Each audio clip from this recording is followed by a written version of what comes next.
Welcome and good evening to the City of Shakopee City Council meeting for December 17th, 2019. Happy holidays to all. Item number 1, if we could call the roll. Councilmember Brennan. Here. Councilmember Lehman. Here. Mayor Mars. Here. Councilmember Whiting. Here. Councilmember Contreras. Here. Thank you very much. If we could all stand for the Pledge of Allegiance. I pledge allegiance to the flag of the United States of America and to the republic for which it stands, one nation, under God, indivisible, with liberty and justice for all.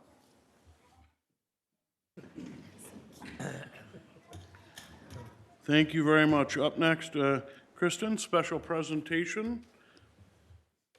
Yes, thank you, Mayor, council members. Today we have the privilege of recognizing our Show Off Shakopee Photo Contest winners. The contest is an annual event that we have every September. This is our 8th year, and our submissions come from a variety of people who live, work, or attend school in Shakopee. Our contest has given us a lot of great photos over the year that we use in our city publications, and it's really been a great resource for us in terms of capturing some of the unique things that happen here in our community. Our 2019 theme was a city for all seasons, so we asked for submissions related to spring, summer, winter, and fall, and we received more than 50 entries. Tonight we're going to recognize our winners. We're going to start with summer. This photo was taken by Pete Rose. It's called Thole Lake Sunset. And I'm going to ask Pete to come up here and hold this photo for us. All right. In addition, Pete is also actually a double winner for us. He was also our winter winner. And he took this photo at Memorial Park called Memorial Park Hoarfrost. So thank you very much, Pete. Beautiful. All right, we're gonna call the rest of our winners up and then get a picture. So for fall, we actually had a tie this year, which was kind of unique. We had 2 photos. This one was by Tony Samuelson, and it was called Minnesota Valley National Wildlife Refuge. Congratulations, Tony. Thank you. Thank you. Dreaming of warmer days. And our other fall winner was from Kelly Sunday, and this is called Hidden Beauty. That's a great horned owl or barred owl? Great horned, I think. And our grand prize winner this year came from our spring category, and it's called Rainbow Over Shakopee, and it's by Christopher Straub. With the old bridge. Beautiful photos, all of them. Great. And Christopher actually told me he took this one on an iPhone, which I was pretty impressed about that. So, all right, so thank you for all of our winners. We are going to ask for a photo, so I'd ask if council would also come up. We get her out. I'll give him a round of applause first.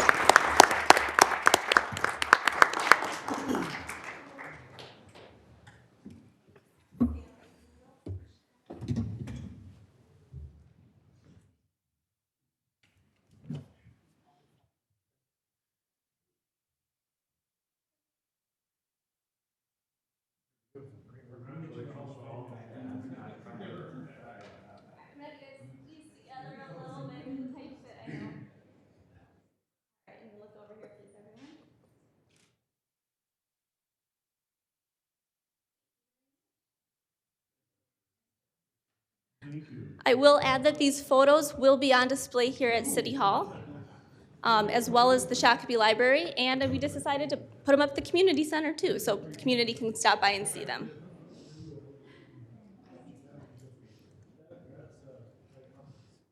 Okay. Pot of me gold under that rainbow. Yeah. The amateur photographers, those are beautiful photos. Certainly brings out the best in our community.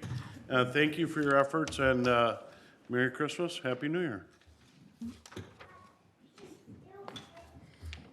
All right. Thank you very much. Moving ahead to item number 4, approval of the agenda. Are there any changes, corrections, Mr. Reynolds? Just one thing, Mr. Mayor, on the consent agenda, number 5A4, the correct ordinance should actually be 02019 TAC 5A020. That has been, correction has been made online. It's just your copies that are not correct at this point. Thank you. Make a motion to approve the agenda for December 17th. Second. I have a motion and a second to approve the agenda as slightly modified on 5A4. Further discussion? Counselor Lehman? Mayor, I think I saw an updated memo on 5A4 on a table when I got here. Yep. Correct? Noted and documented on the table. Yep. Any other further discussion? Discussion, all in favor, say aye. Aye. Aye, those opposed? Motion passes, thank you very much. Moving ahead to item number 5, consent agenda, any changes, corrections, Mr. Reynolds? Nothing then, other than 5A4 Yep. that has previously been noted, Mr. Mayor. Okay. Counselors? Counselor Lehman? 5A1.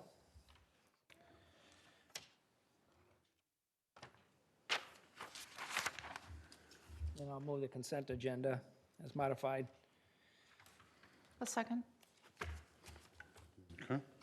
I have a motion and a second to approve the modified consent agenda, which will include 5A1 off the agenda, or off the consent agenda. Before we vote, we would read the modified consent agenda into the public record. Mr. Reynolds. Thank you, Mr. Mayor, members of council. These are the consent agenda items for December 17th of 2019. 5A2 adopts resolution number R2019, TAC 133, which approves the commitment of a fund balance for unspent building permit revenue. 5A3 approves the 2020 non-union paid-on-call firefighter part-time pay plans and 2020 budgeted staffing adjustments. 5A4 adopts ordinance number 02019, TAC 020, which establishes fees for 2020. 5A5 adopts resolution number R2019, TAC 136, which accepts gifts and donations received from outside organizations. 5A6 approves minutes from the December 3rd, 2019 meeting. 5A7 approves taxi cab business licenses for 2020. 5A8 approves tobacco licenses for 2020. And 5A9 approves pawn shop business licenses for 2020. 5A10 approves increasing the recycling processing fee to 43 cents a month, the 30-gallon disposal fees to $4.39 a month, the 60-gallon disposal fees to $6.19 a month, and the 90-gallon disposal fees to $7.97 a month.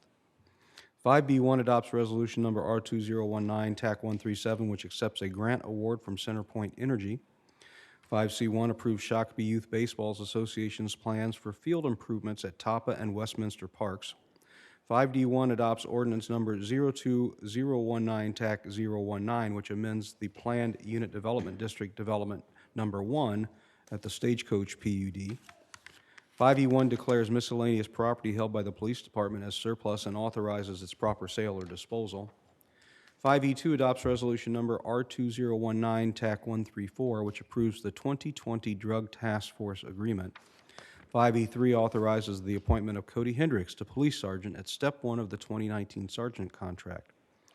5F1 authorizes an emergency lift to lift station number 16, which includes a pump replacement by Minnesota Pump Works in an amount not to exceed $47,042.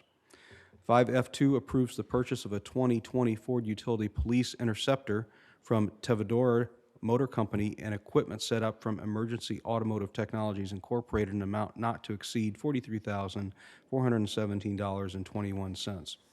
And 5F3 authorizes the execution of the roadway maintenance agreement between the City of Shakopee and Spring Lake Township at 160th Street from Marshall Road to Baseline Avenue. Mr. Reynolds, thank you very much. I have a motion and a second to approve the modified consent agenda. It has been read into the public record. There would be no further discussion. All in favor, say aye. Aye. Aye. Those opposed, motion passes. Thank you. Moving ahead to item number 6. Now I'd like to call on any resident that would like to come forward and speak on an item not on the agenda. Please come forward and state your name and address for the record, and welcome, and please speak clearly into the microphone. Welcome. Hi, thank you. I'm Jess Lowenberg from 1767 Rye Court in Shakopee, so Riverside Fields neighborhood. I actually have some handouts if you guys don't mind.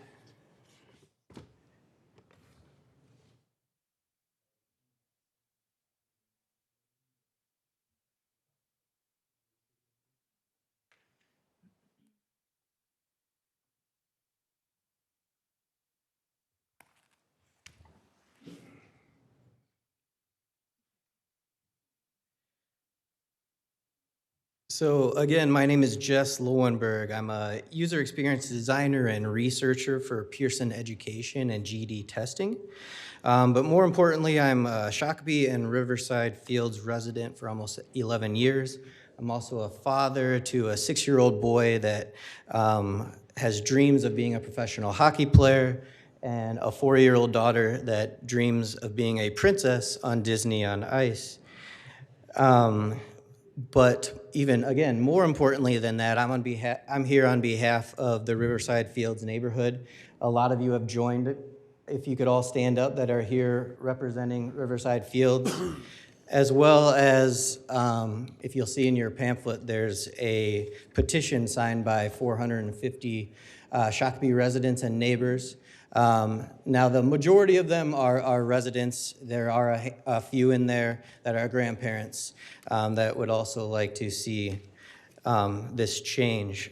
So getting to the point, the issue that I'm speaking to is the city of Shakopee decided to no longer flood the Riverside Fields ice rink and plan on tearing it down in 2020. Basically, what we're asking for is for the city to agree to flood Riverside's Fields ice rink this winter. Give us, I feel like this is kind of meeting in the middle. Of course, we want it here forever, but at the very least, can we flood it this winter and give us one more chance to prove to you guys that the demand is there, and to possibly at that point reconsider tearing down the ice rink and instead keeping it for the foreseeable future. And the reason I brought up that I'm a researcher in my profession is because I do research studies on a daily basis, and I talk to people and listen to them on a daily basis, and that's what I did over the last 5 days. All of us here just found out 5 days ago what was happening to our rink. So I took the last 5 days, in addition to my full-time job, of course, and talked to a dozen city employees and many Riverside Fields neighbors and ice rink users to gather the facts behind the decision, and I, being an experienced researcher myself, found a handful of major flaws in the research used to make your decision. So I wanted to provide you with the missing facts and the true facts. A quick overview of your research that city employees were kindly able to give me. Your research took place over a 2-month period between January 7th and March 9th, 2019. And what that research entailed was looking at video footage at 4 specific times throughout the day. 12:30 p.m., 3:30 p.m., 5:30 p.m., and 7:30 p.m. So what that means is, for example, between 6 and 7 p.m., anybody that was skating during that time were not even counted. And I know for a fact that myself and many of the people here actually went in that window every day. We have our neighbor, which I'll get to later, I'll get to in more detail later, but our neighborhood is made up of a lot of young families.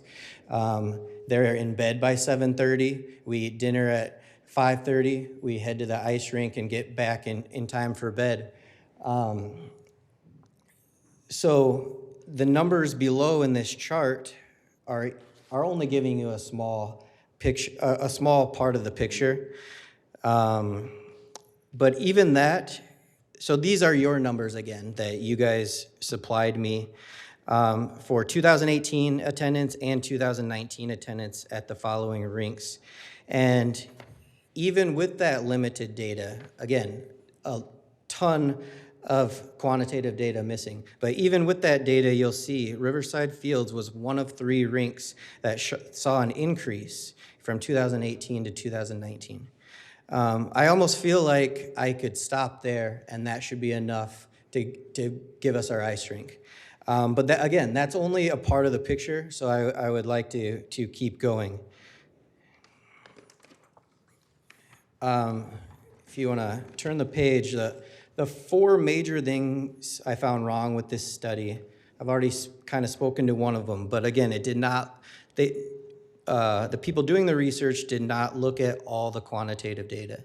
And for those of you that aren't familiar, quantitative data is the numbers basically, and qualitative data is, in a research plan, is getting out there and talking to actual users, actual people at the ice rink, actual neighbors, and gathering qualitative insights.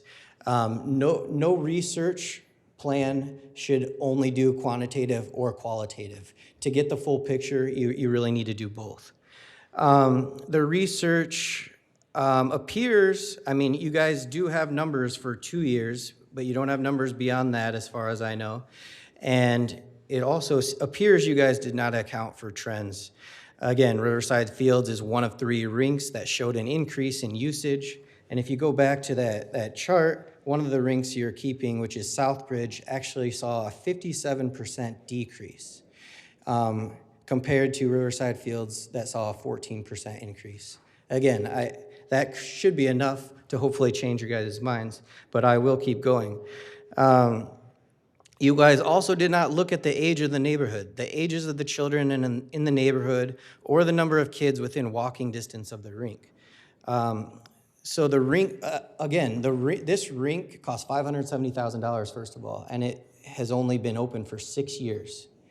And I'll get to that a little bit later as well. But I've been in the neighborhood ever since the rink opened. 6 years ago, many of the people in the neighborhood had 0 to 1 children at the time, and they were very young, ages 0 to 4 on average. Now, as you can imagine, 6 years later, the families in the neighborhood have closer to somewhere between 2 and 3 kids, with an average age of 4 to 10-year-olds. The perfect age to start skating and finally using the rink for the first time for many of them, or fairly recently. And again, you guys performed almost 0 qualitative research. Again, almost no talking directly to neighbors and the skaters to hear their perspective and learn from them. It could have been an easy walk, drive and walk out to our rink to see the smiles on the children's faces, to talk to users, knock on even 20 doors, the closest 20 doors to the ice rink to get people's feedback that live closest, that are going to be impacted the most. None of that happened. I am one of those people that live, as well as many of the people here. None of us were approached. Let's see. And again, yep, okay. So, I mean, this is just getting into more facts. I mean, this is obvious, right? But quality of life, community involvement, and the betterment of the city. Get the kids off the couch and active during the winter. There's already a limited amount of winter activities. Get the community out and about and interacting with each other. We live in an amazing neighborhood. In the summer, there's literally 30 kids in every cul-de-sac out playing, and the parents are out there helping each other watch each other's kids, talking. But then winter comes around and that all goes away, and this ice rink is really our outlet to do some of that. Usage and demographics. I've heard some false information floating around that 5 to 8 kids used Riverside Fields ice rink per week last winter.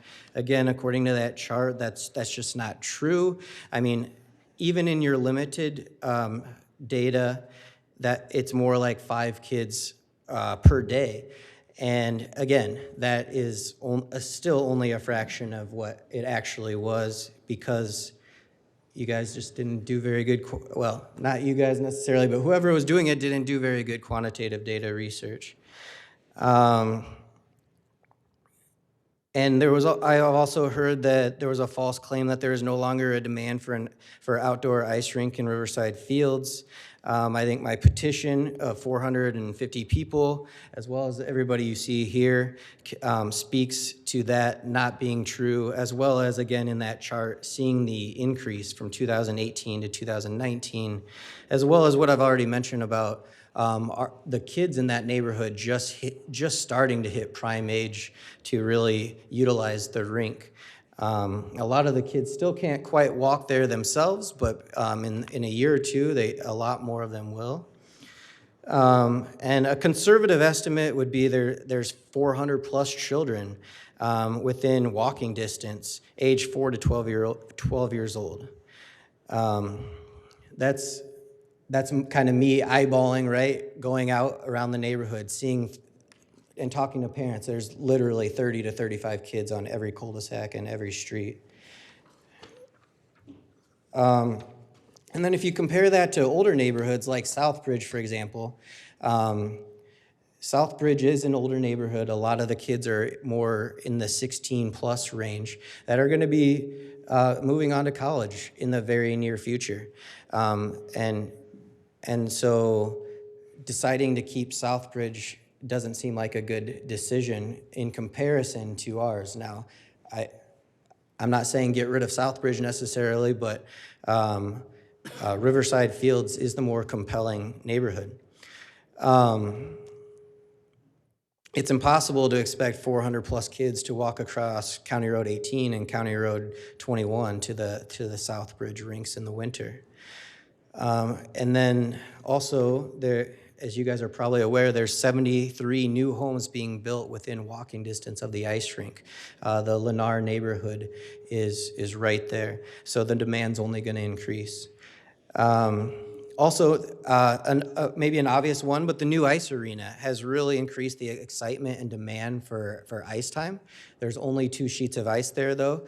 It's already limited. I know there's 6 mini mite teams and I think 4 rookie mite teams, as well as upper and intermediate mites that can only practice 2 times a week because there's not enough ice time. And they would like to utilize the outdoor rinks for additional practices.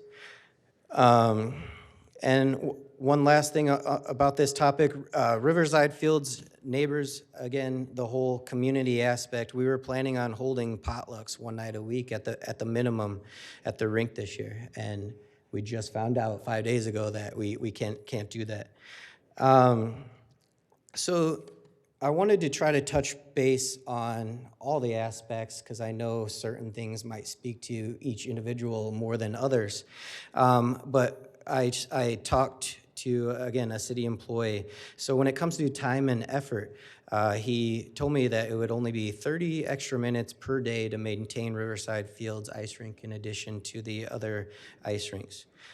To me, that seems like a non-issue and seems very feasible. From a finance standpoint, it would cost an estimated $11,000 for the entire winter to maintain our Riverside Fields ice rink. And if we were to get an employee in the warming house, that'd be an additional $3,500. Again, I think we're willing to meet in the middle. We would love to have the warming house, but at the very least, we want ice. That's the most important thing. And skatable ice. And then, so the city, again, this is what I touched on earlier, but the city spent $570,000 on the ice rink 6 years ago. That equals $95,000 per year of usage. If you were to add one more year, which is what we're asking for, that would actually decrease the annual amount by $14,000, which is more than the cost of the upkeep. And again, I don't know how much this matters to you guys, but just some comparison for some surrounding cities. Bloomington has one outdoor ice rink per 6,000 people, and Eden Prairie has one outdoor rink per 6,700 people. And with moving forward with the planned ice rinks in Shakopee, we would only have one for every 10,000 people. significantly less. So in summary, over the last 5 days, again, I've spoken directly to many neighbors and literally seen the kids' tears. I've gathered almost 450 signatures from neighbors who support keeping and maintaining the Riverside Fields ice rink. Of the ice rinks that are getting cut, Riverside Fields neighbors, all 450 plus of them, are the only ones fighting to save their rink.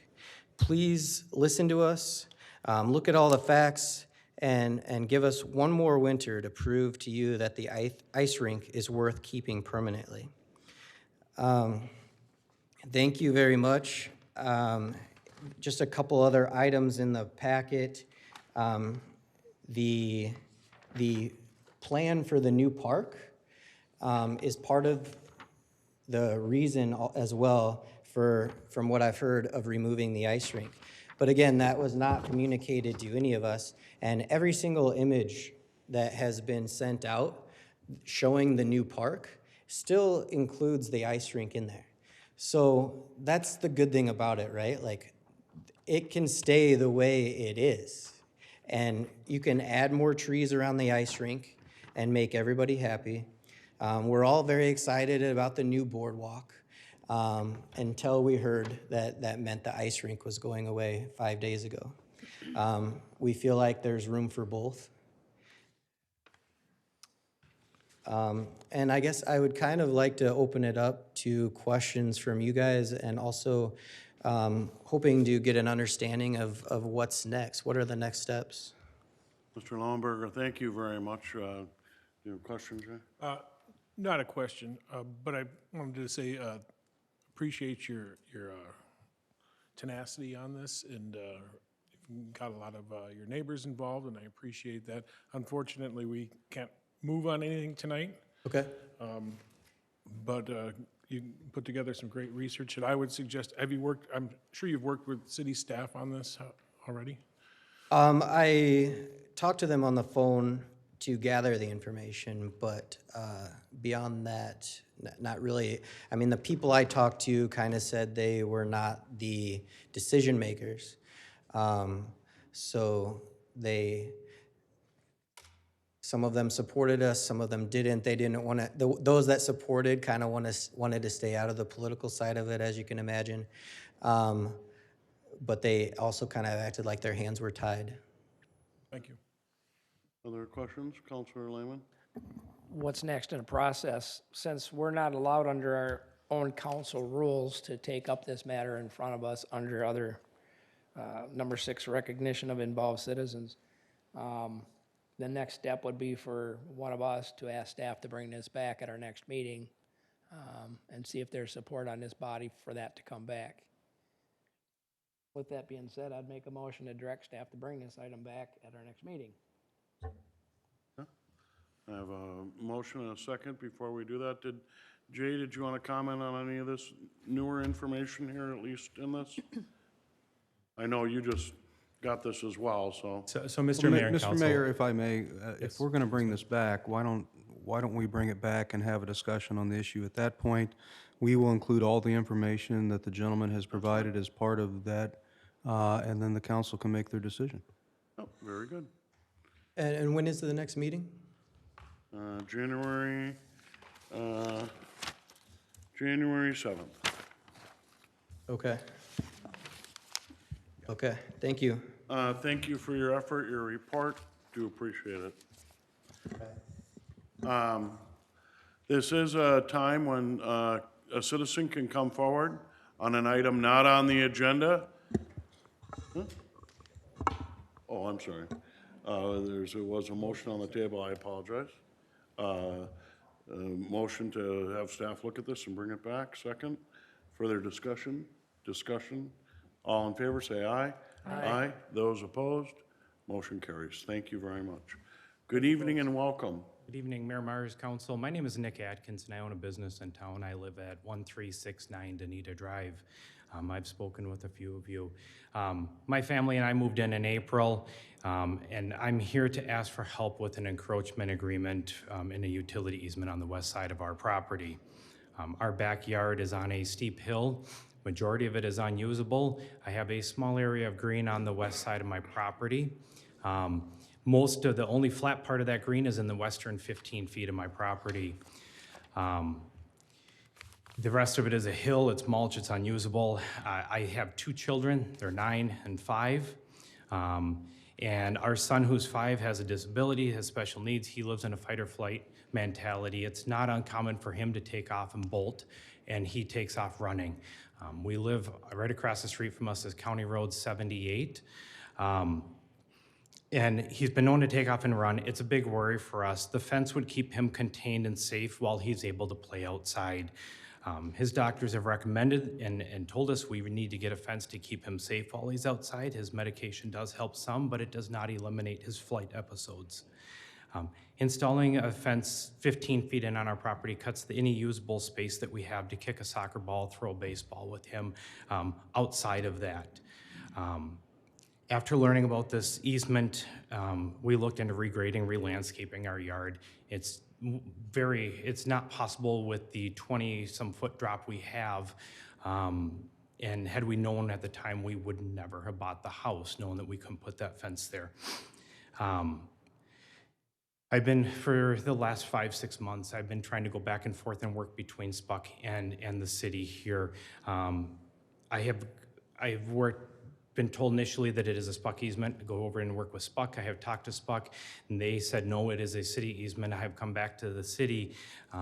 My wife had emailed Mr. Reynolds, and his email to her stated, I request you to contact Spuck directly. We have no objection to the fence if Spuck allows it.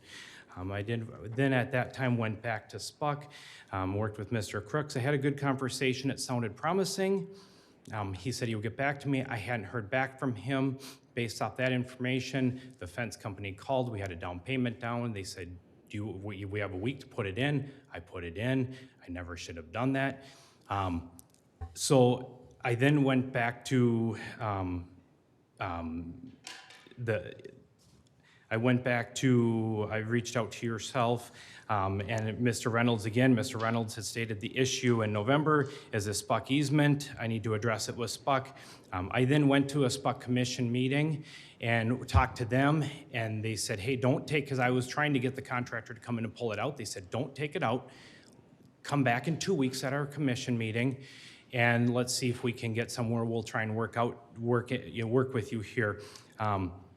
I then went back to, Mr. Adams called me in and said, hey, come back I need to meet with you. I went to meet with him, and he said, the city no longer wants our permission. I've been instructed to send you back to the city again.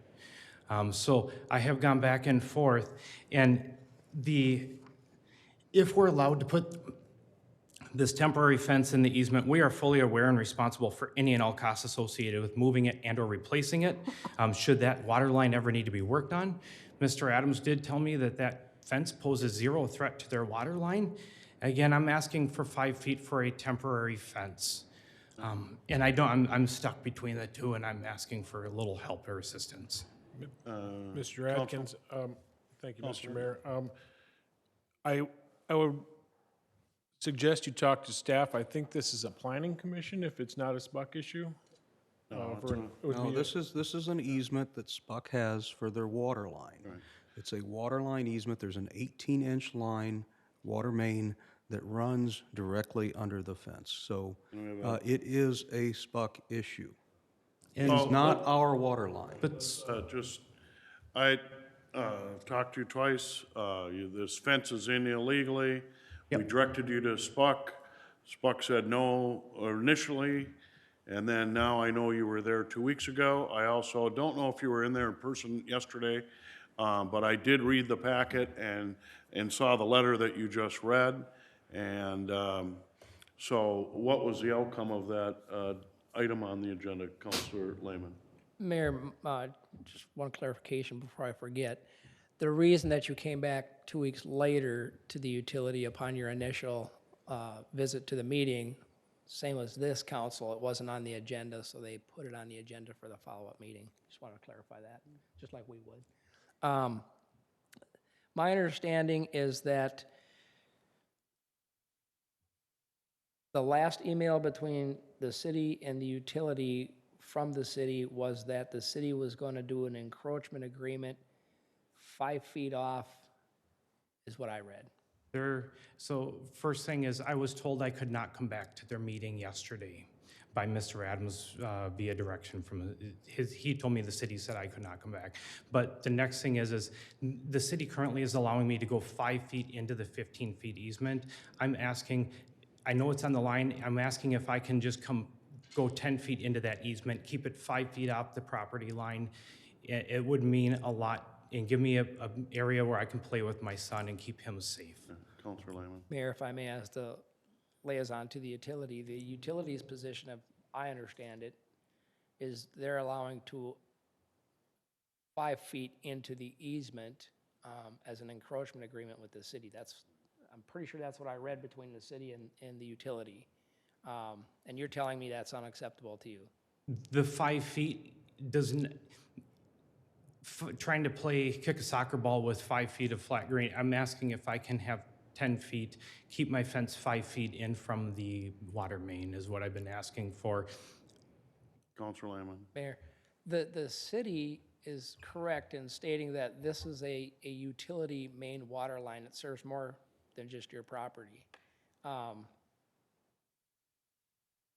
It's the utility that has to protect their interest and the supply of water to all the residents. They're saying they're willing to accept an encroachment agreement 5 feet. Now you're asking for 10. The city is understanding that the utility is okay with 5, but you're asking for 10. So if you're asking for 10, you're going to need the utility to say to the city, we're okay with 10. Okay. I don't know that the utility is going to do that. That's something you'd have to take up with them. But trying to have the city approve something on somebody else's easement that they haven't been told is acceptable, No, I I understand. think I have that straight. I think that's a, Correct, it's a SPUC issue. yeah, it's a SPUC issue with their easement. They said no, you looked at it, 5 feet in is acceptable. I think that was communicated to the city, and Councilor Lehman's bringing it forward. You know, the premise that you have an illegal fence that you're trying to get rectified, and it sounds like there's an opportunity for that to get rectified at 5 feet, and that's where we stand. The last thing I'll say, Mayor, if I may, is that they made it clear that they didn't expect you to remove it in the middle of winter. So you've got some time to see if it's going to be 5 feet in when you do remove it, or if they're going to allow 10. Okay, so I do need to go back to SPUC You then. do need to go back and to I the will utility. request to be on their next meeting then.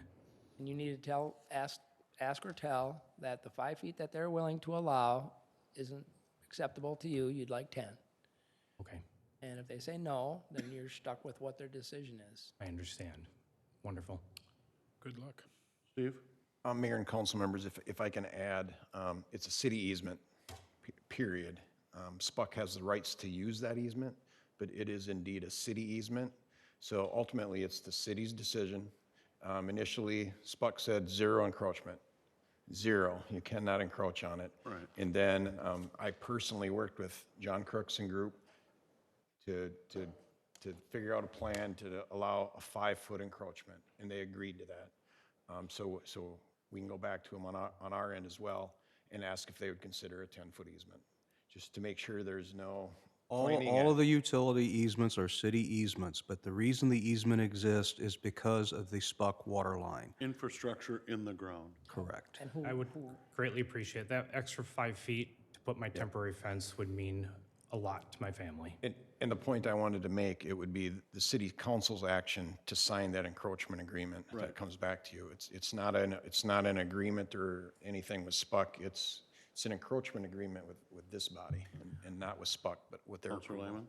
Mayor, but obviously, we don't want to put things over top of their infrastructure without their permission. Right, obviously, right. That's okay, so, Mr. Atkins, you've worked this a long time. Are we square at least where we are right now? Yes, I will go back to Shakopee Public Utilities and ask for the 10 feet and go from there. I think there's a general agreement between the two staffs that 5 feet in is something that could be acceptable. Thank you. Thank you. All right. This is a time when residents can come forward and speak on an item not on the agenda. Please come forward. State your name and address for the record. Seeing none, we would move ahead then to item number 7, business removed from consent. And we have 5A1, which is a consideration of the 2019 property tax levy collectible in 2020. Some debt service. Councilor Lehman. Mayor, I took it off because in the budget presentation, it talked about getting the funding in there for the goals and objectives of the council, the big ideas in the park master plan and some of these things. I'll commend staff for doing a good job at taking council direction and doing that. However, obviously, we all know that I did not support both the comp plan, the park plan, and the capital improvement plan. So I'm certainly, No, we're sure. Yeah, okay. I'm certainly not going to support the funding for the things that I didn't support. Okay. So, Thank you. but I can totally respect that the majority does rule, and that's okay. Councilor Whiting. Make a motion to adopt resolution number R2019-116, 117, and 118, approving the 2019 property tax levy collectible in 2020, the 2020 budget, and the 2020 debt service cancellation specific to certain debt issuances. Second. I have a motion and a second. Just a point here for our city attorney. We can adopt all these 3 in one motion. Okay. Thank you. Further discussion? Discussion? Discussion. All in favor, say aye. Aye. Aye. Those opposed? Aye. Motion passes 4-1. Thank you very much. Moving ahead to 8A, which is a public hearing for a vacation of a public drainage and utility easement. Councilor Lehman. Motion to open a public hearing. Second? I have a motion and a second by Councilor Brennan to open the public hearing. Further discussion? Discussion? Discussion. All in favor, say aye. Aye. Aye. Those opposed? Motion passes. Public hearing is now open and doesn't look like Mark Noble. Michael, hi. Good evening, Mayor and Council. So, as you said, this is a public hearing for vacation of public drainage and utility easements and a sidewalk and trail easement located within the Jackson Elementary School and Countryside subdivisions. The basic reason why we're here is later on your agenda is a new plat for this, and so basically we're extinguishing on the subject site items that were previously laid out as part of this plat. The Powers property is actually down in the corner here, but this is the current property owned by the school district that later in this evening you'll see a new plat and a rezoning on. So this is how it will look. So Trident Development LLC is proposing a development on this property that necessitates the vacation of these easements. As these existing easements will no longer be needed, should the property develop as proposed, staff supports the requested vacations, condition that the proposed plating incorporate new easements consistent with the city and utility requirements, which you will see shortly. Questions of staff? Councilor Lehman? One question, these easements actually, if we approve this, they are not actually removed until new easements are. Mayor and Council, that's correct. So you'll see there'll be a new plat that will be done tonight that will show all the new easements. And it's a condition of this, that Yes, they sir. grant the other ones. Yes, sir. Yeah. Double kind of protection there. Further questions of staff? Questions of staff? If not, thank you very much. Thank you. Michael. This is a public hearing. Would anybody the applicant like to come forward and make comment on this? This is a public hearing. If anybody would like to come forward and make comment He's good. on this easement? Make a motion to close the public hearing. Second. I have a motion and a second by Councilor Contreras to close the public hearing. Further discussion? Discussion? Discussion. All in favor, say aye. Aye. Aye. Those opposed? Public hearing is now closed. Councilor Whiting? Oh, okay. Oh, I thought you had your hand up. Nope, I'm I sorry. can do it. Oh, if you want. I'll make a motion to approve Resolution R2019-129, a resolution approving the vacation of public drainage and utility easements and a sidewalk and trail easement for property located north of 17th Avenue, CASA 16, east of Marystown Road, CASA 15, and west of Jackson Elementary School. Second. I have a motion and a second by Counselor Contreras for this easement. Further discussion? Discussion? Discussion, all in favor, say aye. Aye. Aye. Those opposed, motion carries. Thank you. Moving ahead then to item number 9, recess for EDA. I'll stand a motion to stand in recess. Counselor Lehman? Motion to recess to the EDA. Second? I have a motion and a second by Counselor Brennan. Further discussion?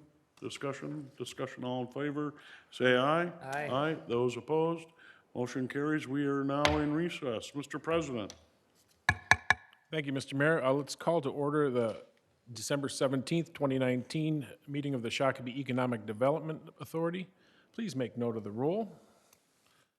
Item number 2 is approval of the agenda.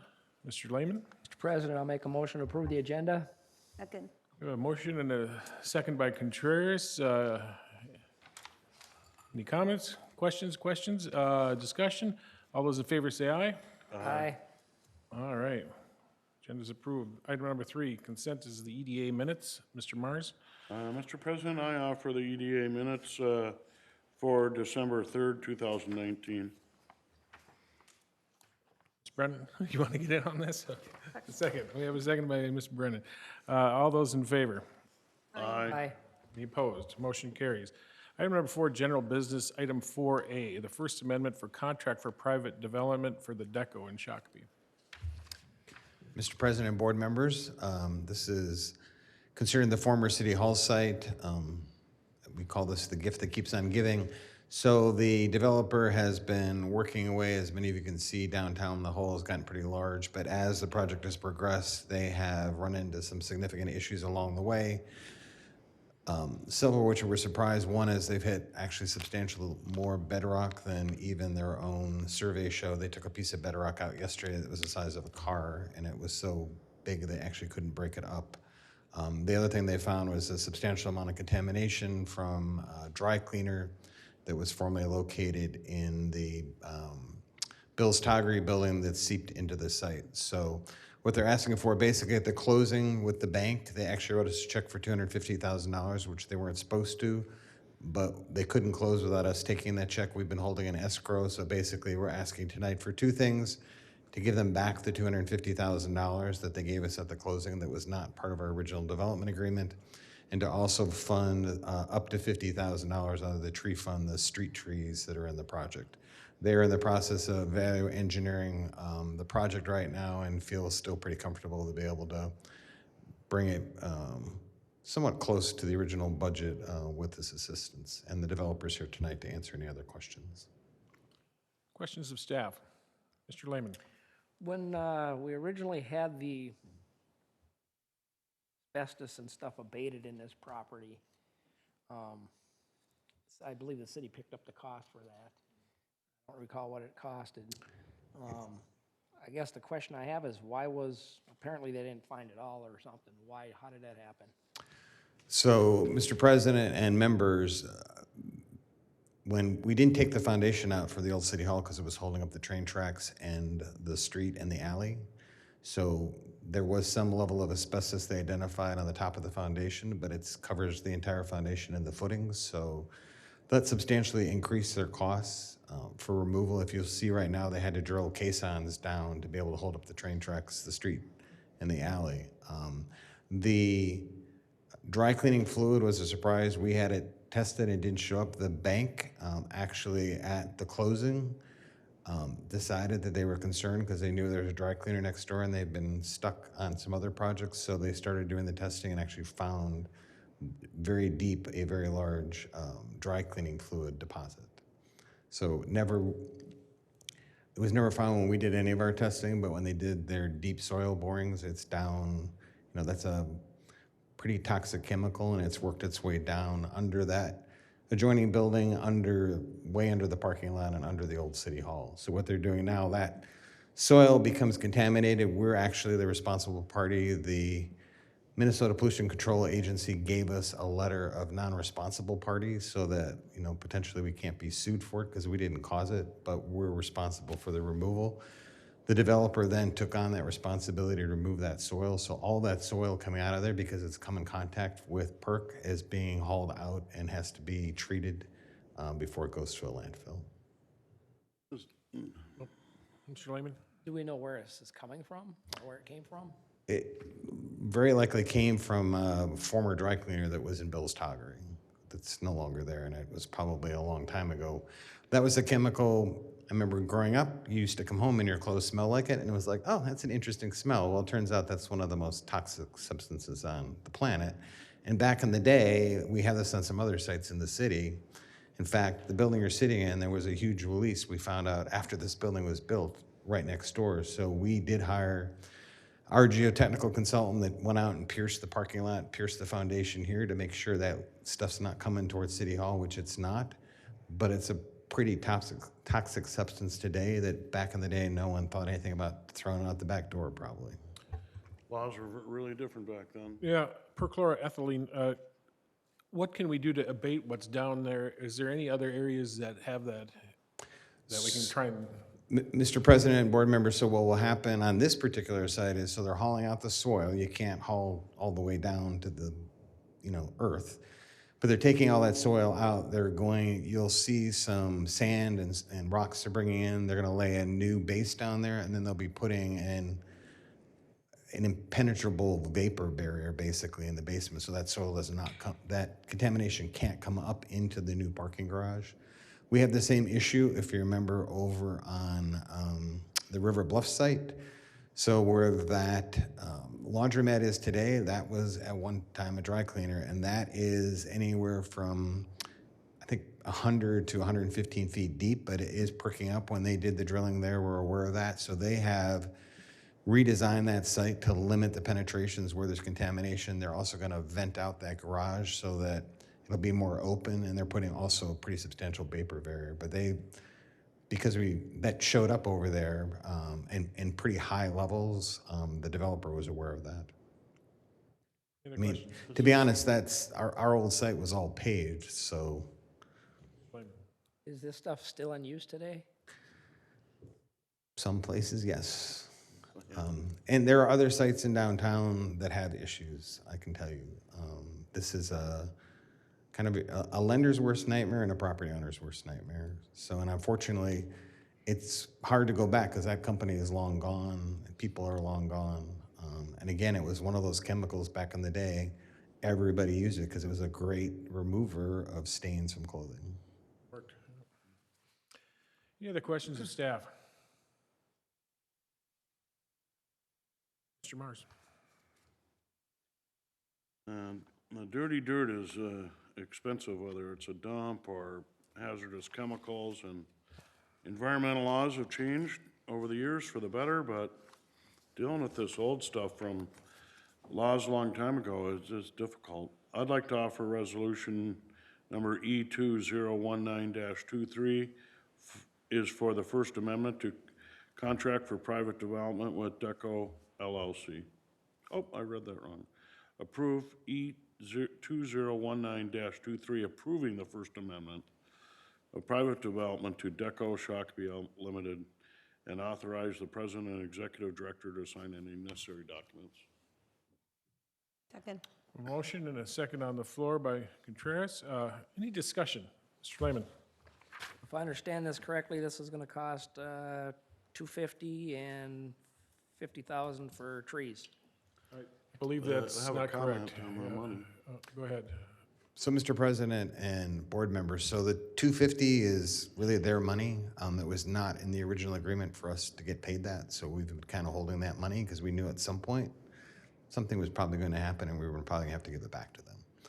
And in fact, our attorney advised us at the closing probably not to take the check, but the lenders said, look, it's in the closing documents, you got to take the check. So we've just been holding on to it.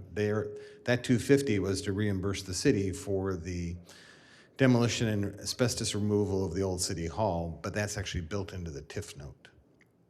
Okay, so it's we're giving back the funds that we received, and then we're gonna put 50,000 toward the trees. Streetscapes trees, I would assume. in Mr. silk President cells. and board members, that's correct. All right. Okay. Any other discussion? You know, I deal with corporate chemicals and regulatory issues all the time, and it is a changing landscape. Europe is way ahead of us in the United States on this, but this is an old chemical and pretty much been taken out of the realm, but still pops its head up, obviously. So we have a motion and a second on the floor. Any more discussion? All those in favor say aye. Aye. Any opposed? Motion carries. Last item on the docket is item number 5. Mr. Mars. Mr. President, I'll offer adjourn to January 7th, 2020 at 7 PM. Second. A motion is second to adjourn. All those in favor say aye. Aye. We are adjourned. We will reconvene the City of Shakopee City Council meeting for December 17th, 2019. And we are on 11A1, monthly financial report for November. Nate, welcome.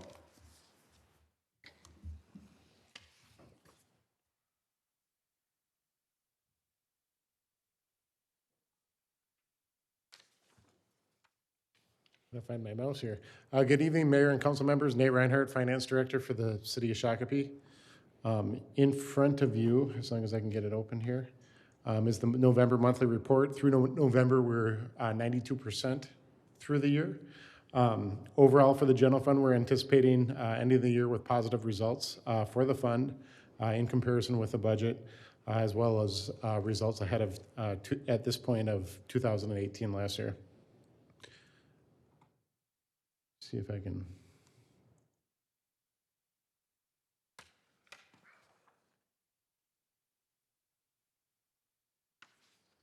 Trying to make it as readable as possible there. Can you read it on your screens?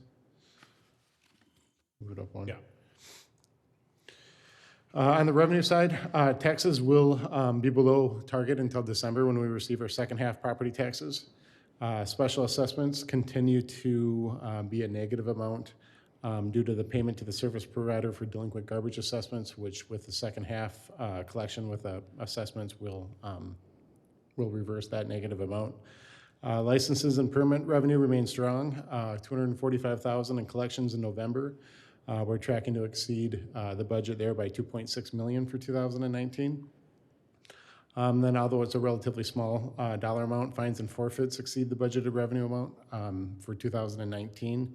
And then miscellaneous continues to track at a higher pace compared to 2018, which is attributed to an increase in investment income for the year. On the expenditure side, all departments are within the 10% variance of the budget. A couple of items I noted, Mayor and Council Department will exceed the original budget as a result of a $23,000 payment for the Reverend Pond Downtown sculpture that wasn't included in the budget. And then the unallocated expenditures will also be well under budget. This is a result of unspent contingency funds. Question, Councilor Lehman? The miscellaneous, it was budgeted at, I'm gonna round it to 200,000 and it's 350. The difference was 150,000. What was that from? It was primarily investment income. When I looked at it, that was the most significant outliner. And I'd have to check, but I believe we collected a conduit issuance fee too, and I don't know if that went in here or in the EDA. Okay. Okay. Are there questions on the expenditure or revenue side? Okay, continue. The second report that I'm pulling up here is the recreational monthly report. So this would include recreational activities for the community center, ice arena, and sand venture. And just to go make a comment on each one of these. Nearly all expenditures for the sand venture should be accounted for at this point in the year with a net budget, so revenues minus expenditures are 4% above 2018, but they are below the budget for the year. For the ice arena, revenues have exceeded the 2018 revenues, but are behind in terms of percentage of budget. This is the time of year that the revenue collections continue to accelerate, and we're expected to meet or exceed budget projections for ice arena revenues. And then for the community center, revenues continue tracking ahead of projections by about 12%. Expected revenues are projected to exceed budgeted revenues by about $200,000 for 2019. Questions on this? Questions on this? So on the deferred revenue, we're seeing that kind of baseline then here, flatten out a little bit. Is that correct? I don't know if I can comment on that. I'm not sure what the historical percentage is there. Memberships and then bi-monthly, so we have to book them by the month, and Yep. we kind of project it out a little bit, but I think we're seeing that level off a little bit and baseline from that, so. Yeah, and I don't know where we're at typically on a monthly basis, but in comparison to last year, it's about you're at about a $10,000 increase. So I'm not sure where we were at before that, so I can't necessarily comment on that, but that shows you a comparison at least to where we were at last year. Questions on the recreational facilities? Other questions? If not, does that conclude your report? It does, thank you. Thank you very much. Moving ahead then to 11A2, strategic planning update. Nate, welcome. Thank you, Mr. Mayor and council members. I'm going to be relatively brief, but as a matter of process, I'm presenting kind of draft results for our strategic planning process, so that you know where we're at, have a chance to kind of see them publicly, and then we can bring them back. So in front of you, you kind of have where we're at in the process right now. Today I'm delivering a draft mission, vision, values, as well as the one-page strategic plan, and then I did put on the table a document that kind of explains what some of the deliverables of each of the strategic initiatives would be. I would look to January to actually have this approved by the council with some discussion between here and there. The four strategic priorities I don't think will come as any shock to you as you participated in this, with the top one being to ensure financial stability, the next one being to enhance our community strengths, which I've interpreted to mean to build on the things that we're doing well already, delivering effective public services, which to me, for the most part, means making sure that we're benchmarking and establishing service delivery standards where the council can say, this is what we expect you to be doing, this is how we're measuring whether or not we're successful, and this is how we're going to resource those things, maybe make changes going forward. And then finally, proactive communications, which is really reaching out into the community and trying to make sure that we're hearing from underserved populations, making sure that we're getting out in front of things, and doing a good job communicating with the community.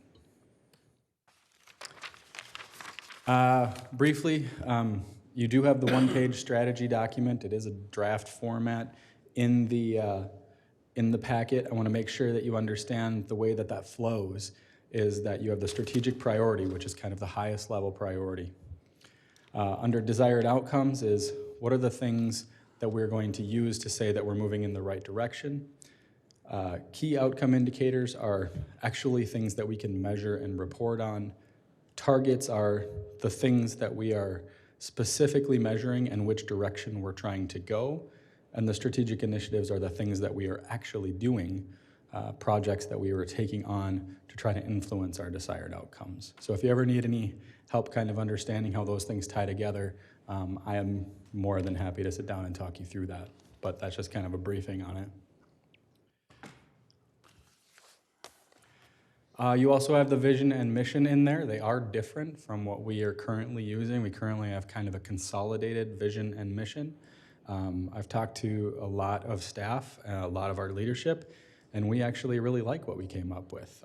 In particular, one of the things that I've noted that people like within the organization is that the line in the vision about a distinctive river town kind of gives us, I mean, that's something that we talked about a lot when we were in these planning processes. It is unique to Shakopee, and it is something that we can really build upon. The values, integrity, best for the community, accountability, innovation, welcoming, fair and consistent, and fun. And again, those things I don't think should be too much of a shock because we all participated in that process. And actually, I think that those things fairly well kind of identify how we operate as an organization already. We're not really turning a ship here. We are kind of heading down the same path. I will stand for questions, but my goal here today was just to deliver it to you, and then hope that we can have some conversation between now and say the end of January when we can get this adopted. Councilor Lehman? Is this document that was on the table part of this? Yes, I can pull that up as well if you want. That is, even for me and I think for the rest of the staff who participated in a lot of this, as well as you, it was kind of hard to understand exactly on that one-page document what each of those strategic initiatives actually meant. So this is my attempt to very briefly kind of say, to give a somewhat longer explanation for what each of those strategic initiatives would mean in terms of deliverables. So for example, with the developing long-term financial projections, we would be looking to develop a long-term 10-year plus financial projection tool that I think has, right now we do kind of have that, and it's actually done pretty well for our sewer and for our stormwater. But what we would be looking to do is actually take into account what development we think is going to come in, what kind of tax capacity is going to be built, and then kind of what impacts those things are going to have and what's going to pressure us on the expenditure side so that we can actually build a financial projection that shows both the inputs, the outputs, something that's a little bit more comprehensive than what we've been doing in the past. It's interesting to note here, I had it on the sheet here that under financial stability, you talk about adequate funding and putting them in all the right orders of the 5-year CIP, but in effective public services, you have one of the strategic initiatives is to develop a 15-year CIP. That would be great. And I know those out years get out, but at least you're kind of thinking that way and long-term and trying to put a dollar amount on it roughly. I think that makes longer-term sense. Chip, a marker, yeah. Yeah, Councilor Whiting? Thank you, Mr. Mayor. You know, I hate to pat ourselves on the back because this is work we did, but it's great. I really like the mission statement and how you put that together.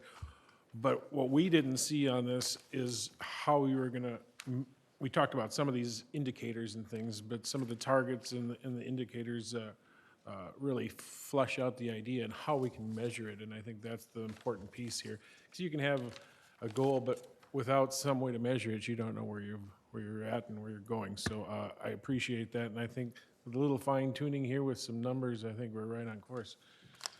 Mr. Reynolds? That's a good point, Councilman Whiting, and I think it's important to understand also that we should measure things that really have meaning behind them. We could come up with some really lame, easy to measure that, things that aren't really going to do anything at the bottom line. We want to challenge ourselves when it comes to what we're measuring, and the whole point of it is to actually stretch to reach those goals. Good work. Councilor Brennan? We had on our mission, we have maintaining a safe and sustainable community, but we don't have any priorities, strategic initiatives regarding safety. So it doesn't line up with each other. And I also think housing is really key to a community, and we don't have anything on housing. I don't know. Mayor and council members, I mean, as far as safety goes, I think that amongst the staff, we kind of contemplated that. We do think that if you look at the developing of service level standards on delivering effective public services, there are some things that we can do to kind of benchmark the expectations related to public safety. But I think that the general consensus is we do a really good job on public safety right now. And sometimes what strategic plans end up doing is they try to focus you on things where you feel like you need to improve, or you feel like there's an opportunity for kind of a bigger idea to kind of take root. And it's not that safety isn't a priority. It's clearly something that's very important in this community. I think it's just something that we see right now that we're doing a really good job with already. And then I agree on housing. I was kind of surprised that something didn't end up. I don't think this is the end of the road on that. I think that that's something that we could talk about adding in one way or another. Okay. Counselor Lehman. Yeah, my comment would be on the sheet that was on the table, under delivering effective public services, B and C. I'm gonna just highlight the portions that caught my attention. Reach service delivery standards as established by the city council. And standards, develop measures and standards for service delivery. Reporting mechanisms to report on the progress. So to me, I guess at some point, we're gonna have to have a discussion about service levels of expectation. Mayor and Councilor Lehman, the best example I can use, and this is completely metaphorical, and I know I've talked to Mr. Reynolds about this a lot, is the point of that exercise is to say a service that we provide is plowing roads, right? Maintaining roads and making sure that they're passable. And we don't have a drive pavement policy today in Shakopee. We have a policy where we get the roads out, the plows out there, and we do the best that we possibly can to make them passable as quickly as we can within a reasonable period of time. We could, in fact, have a dry pavement policy, but the question is, do you really want to pay for it? And so if the service level standard is that we have the first pass done within 2 hours after a 2-inch snowfall, yes, no, are we meeting that? The council could say, no, we want a dry pavement policy, but then what the staff is going to do is we're going to come back and say, well, we're going to need 95 more plow trucks. So that you're actually making a decision based on, this is the service level standard that we're going to have here in Shakopee. But on the other hand, this is the resources that's going to take to make it happen. To deliver that standard. Right. And that's really what to me, that piece of this plan is actually the fundamental underpinning of everything else that follows behind it. But long and short of the story is there's a lot of conversation I think council needs to have related to what do we want to resource and what service level are we going to drive towards. Now, I know the dry pavement policy is very expensive, not Right, only on the absolutely. manpower trucks, but it's hard on the equipment. All of it. Yeah. Mr. Reynolds. And another example that I like to use is that we certainly could design a stormwater system that when water came in, it was going to be gone. But the over-engineering that it would take to do that and the amount of the investment that it would take to do that is simply unsustainable. But we do want to make sure that floodwaters, stormwater is moving at a reasonable time, at a reasonable pace, and recognizing that there will be times when there will be flooding. Right. Because the storm sewer systems are not designed, they're not over-designed, in other words. They are designed for, Steve, what is it now? 500-year storm, 25, 100-year storm, what is it? I don't even remember anymore.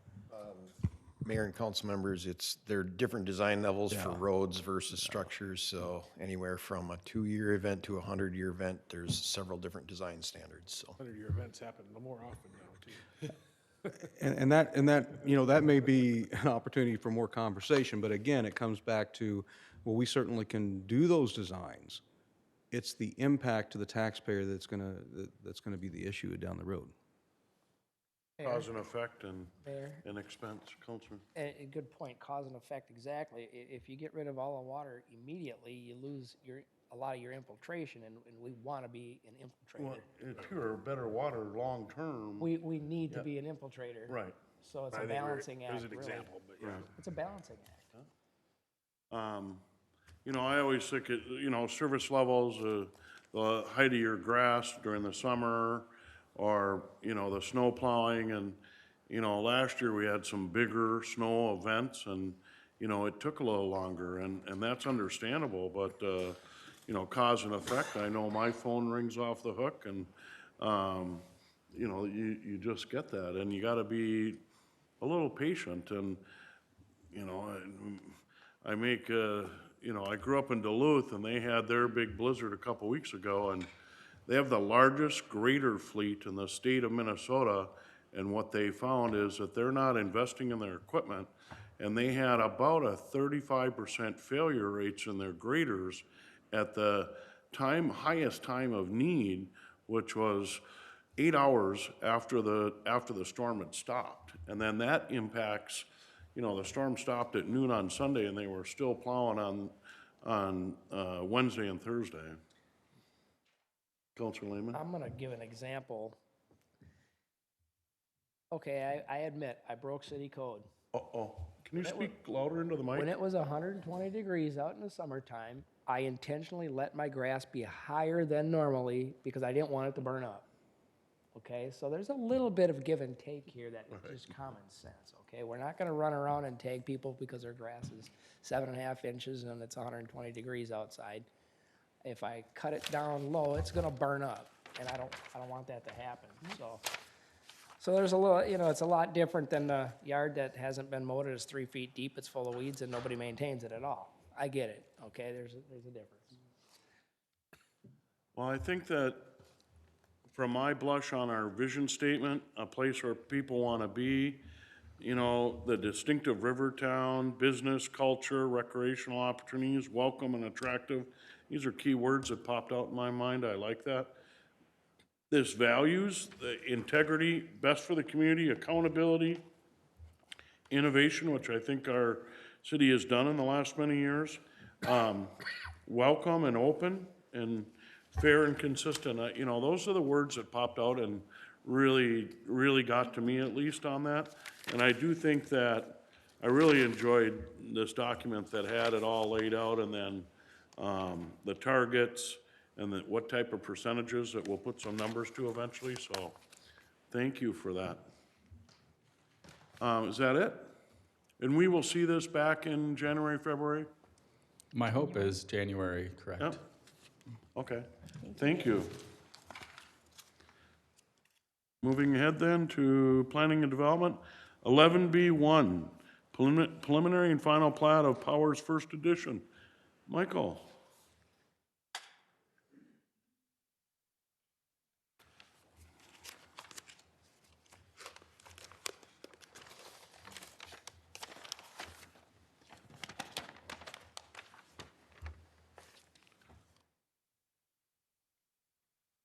Good evening, Mayor and Council. So as you said, this is the preliminary and final plat of the Powers First Edition.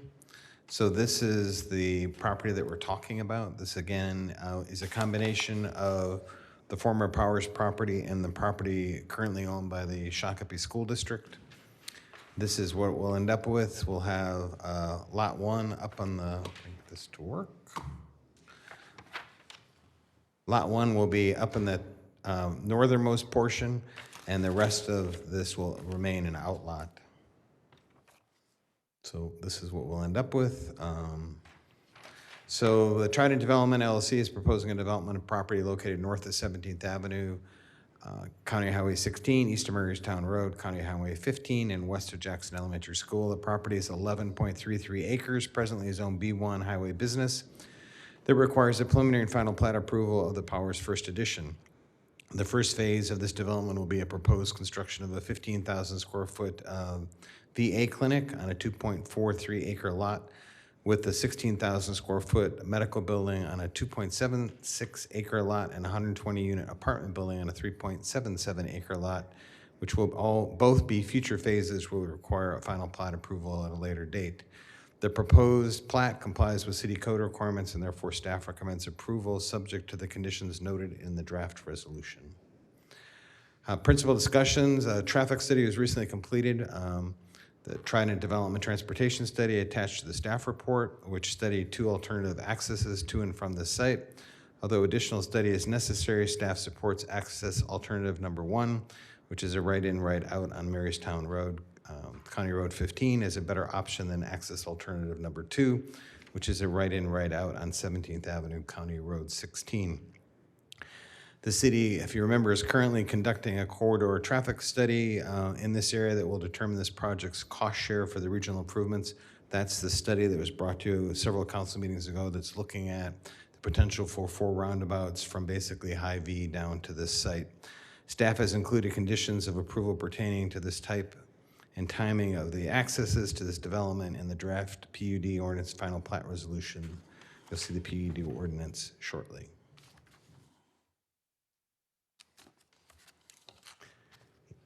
Questions of staff? Counselor Lehman? A couple questions. A little concerned about the access points and the amount of, I'm concerned that the traffic is gonna peak together. The school is gonna peak at the same time as the apartment building movements. So, Mayor and Council, the next item actually has all the traffic information in it, because that's actually the PUD. So you're just platting property right now, creating an outlot and only one lot. The actual rights to build will come on the next agenda item in the PUD. Other questions of staff? I guess in the traffic study about access points and build and no build, I was trying to find it again here on the summary page. To me, with the given development around in this area, yeah, I'm looking at it, really what I gathered from it was that even under a no build scenario or a build scenario, that traffic controls are necessary in that area off of 15. And roundabouts were mentioned, and it's funny how I really felt that it's all gonna be necessary whether we build or not for this development. So Mayor and Council, this area was included in the AUAR, which you'll be seeing sometime in the first part of next year, and that identified this area as a potential traffic mitigation corridor. That's why we're trying to be ahead of that and have that corridor study already underway. I think the traffic study shows that this project only generates about 5% of the traffic volume for this entire area, so that means 95% roughly of the traffic in this area has nothing to do with this project. It's just people passing through. This is going to become, and it is today, but it'll be an even more major transportation corridor as Windermere builds out and the area in the West End builds out. This will be one of the main accesses to County Highway, to 169. Okay, and then follow up, we had a letter emailed and was on the table today from the school superintendent, Mike Redmond, and he's in favor of option 1, is that correct? Mayor and Council, that's correct. When we get to the next, I actually have diagrams for the traffic study, but the right in, right out on Marystown, even in the interim condition until we do other traffic improvements, reduces substantially the traffic that would cut in front of the school. Most of that traffic is people leaving in the morning from the apartment building, coming home at night, which will be after school, but there's a significant amount of traffic today, and there's also children. The traffic study is pretty exhaustive and one of the better ones I've seen. It actually shows there are children that leave that school, go across to the adjoining daycare on a regular basis for after-school programs. So there's both a lot of traffic and pedestrian traffic today. I think the right in, right out option, particularly with the roundabouts, we had a lengthy discussion in the Planning Commission, but it would allow people coming off of 169 to go into the roundabout and go in the right in, right out and basically avoid the school altogether. More questions of staff? I had one more. Counselor Lehman? 120 unit apartment building on 3.77 acres comes out to, 34. say, 34. 34 units per acre? Yep. And I thought it was 28 unless it was close to a transportation quarter mile. Mayor and Council in the PUD, you can go over that. When you adopt the comp plan, and we'll be back to you with changes in the zoning. And again, that's just a projected. That doesn't guarantee they can build it. They'll actually have to come back to you for a PUD amendment for that piece. More questions of staff? We're gonna get, if this were to pass, then we're gonna get into more nuts and bolts under the PUD, correct?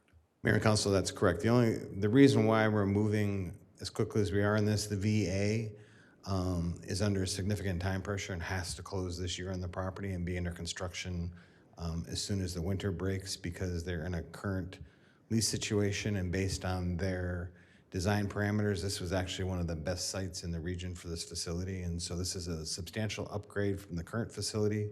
So they've kind of green-lighted this as a priority project. So we're trying to just move basically the VA piece along quickly so we can meet their time frame and they can get under construction. Counselor Brennan?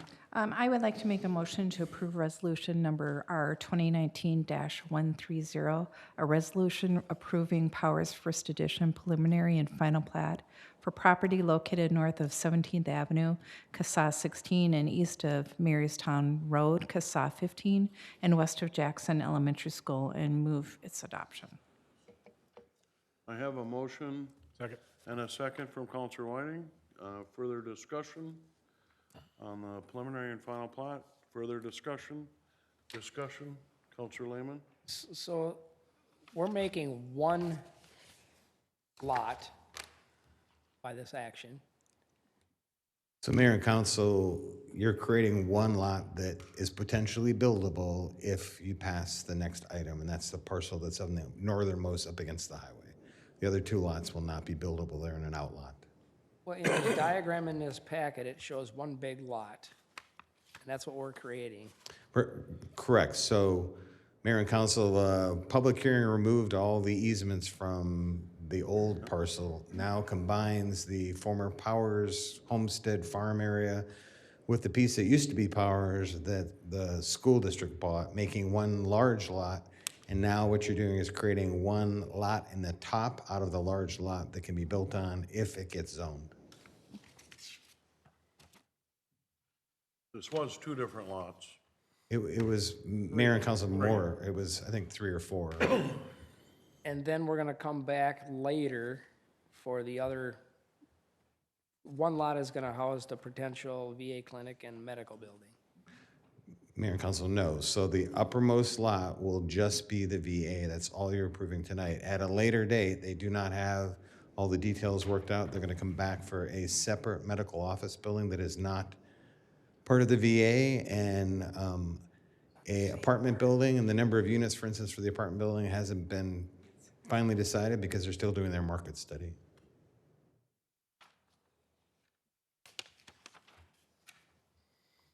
Motion on the table in a second. Did you have further questions? I'm still trying to understand exactly what we're doing here. Let me pull the PowerPoint back up one more time.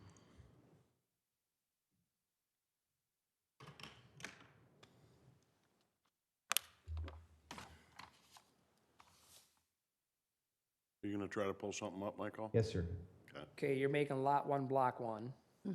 So this is just a concept plan to show you how potentially the entire site could lay out.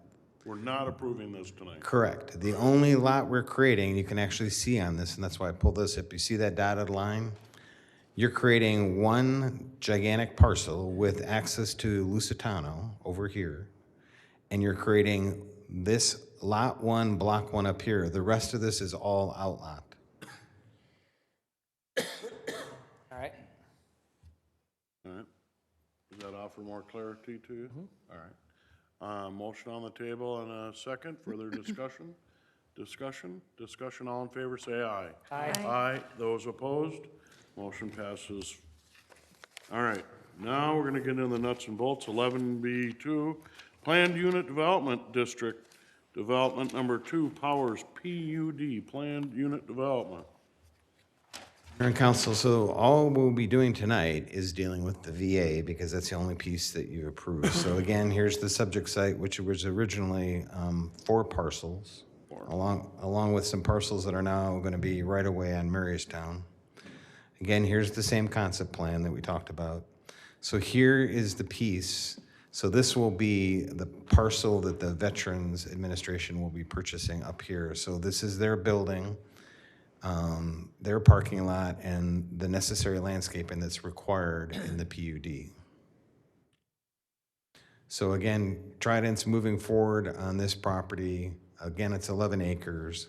All they're proposing right now is actually the 15,000 square foot VA for the zoning here tonight. So this is the proposed building. If you remember, in a PUD, you're required to provide us with what you're actually going to build. So you actually get to see the building. So this is, it's got a pretty big entrance in the front. It's a mixture of materials. Here are actual materials. So standing seam metal roof, fiber cement wood panels, modular brick, and then this CMU burnished white. So those will be the building materials that will be approved tonight. So to get into the traffic, so you mentioned the school. So this is actually, as part of the traffic study, this is your school traffic as it is today. So they actually went out and studied this. And here's your evening. So you can see right now they're queuing up on Lusitano. That would be the blue line, and the buses come into that upper parking lot. So these are the two scenarios. Access alternative 1 was a right-in, right-out, and basically you can see the changes in numbers here. And you can see by eliminating that right-in, right-out, the numbers go up substantially. So, we go from 780 to 1,163 at that crossing. Because the other issue is as cars come in, they basically, if you came off of 169, came into this site, no matter what, you're having to go through the school to get there because that right in, right out does not cross the street. Counselor Lehman? Well, it would be nice to have the access on 15 also. And I was wondering what the distance from that access point would be to 17th Avenue and north to 169. So you're suggesting, council member, the right in, right out plus this access point?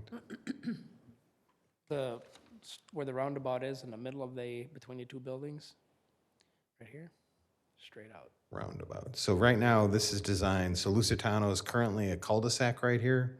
That will be eliminated, and Lusitano would be a city street that would come into a right in, right out here. Right, but it's not shown on here. No, on here, that's this, Option- that's this diagram right here.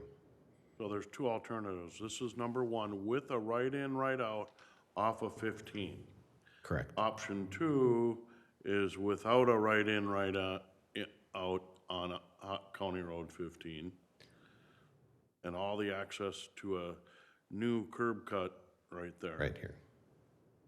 And what I'm asking is, the option 1, what's the distance from that access on 15 to 17th Avenue and then north to 169? Eighth mile, quarter mile? So from here to the ramp is what you're basically asking? Well, where the future roundabout may be. On 169. South side of 169? Just looked at the city engineer, we're not sure, numbers but for you. this is both within the, I'm asking about, because it's That far. county space. Well, county spacing, so one of the issues that has come up is in a turnback agreement we have with the county, correct? Mayor and Council, that's correct. So when you took back this road as part of Hy-V, because if you remember, Hy-V would not locate there without a right in, right out. We took back this road, and even though it's our road, the council agreed there would be no right in, right out in this area. So I think what the traffic study showed is for this site to develop, it needs a right in, right out. Right. And I think that the AUAR showed, even without this project, remember this only adds 5% to the whole traffic network. We've got to do something on this road, and that's why Mr. Lilhog brought ahead a study by SRF to do the 4 roundabouts and accelerate those, because even if nothing happens here, we're going to have a traffic problem, and it's going to be a bad traffic problem in this area. And my point to the earlier when we were doing the plat, when I was reading SRF's report and they were talking about, you know, the baseline of no build scenario for this lot versus a build out of 2025, the degradation of the roads are roughly the same. Mayor and Council, that's correct. I think the other thing that was a lengthy discussion at the Planning Commission was, so people that go to medical clinics, particularly the VA, are regular customers. So if there is a roundabout built here, they'll understand you go through the roundabout and go in the right in, right out and go up to the VA and will not ever go over by the school. That's providing we can get this right in, right out on 15. So Mayor and Council, one of the recommendations you'll see is a request to the County Board of Supervisors to allow this right in, right out, because I think the school district and the city are recommending that is appropriate to allow development to occur here, along with the future potential to do the 4 roundabouts. On a temporary basis, we would require the developer to build a hard median so we don't have the issue that we have at IV with people skirting in and out. And that would be just a temporary condition until the roundabouts are built. And it's interesting on these right in, right out, it's always a struggle here in Shakopee with the county to, I know we had took 10 years to get a right in, right out over in Southbridge, and then I remember discussion on Hy-Vee, and then I look at this section down here on the south side, and it appears to be the most logical place for a right in, right out, yet we have an agreement with the county, here's your road, just promise us you're gonna have no right in, right out after you own the road. Mayor and Council, that's correct. And I think that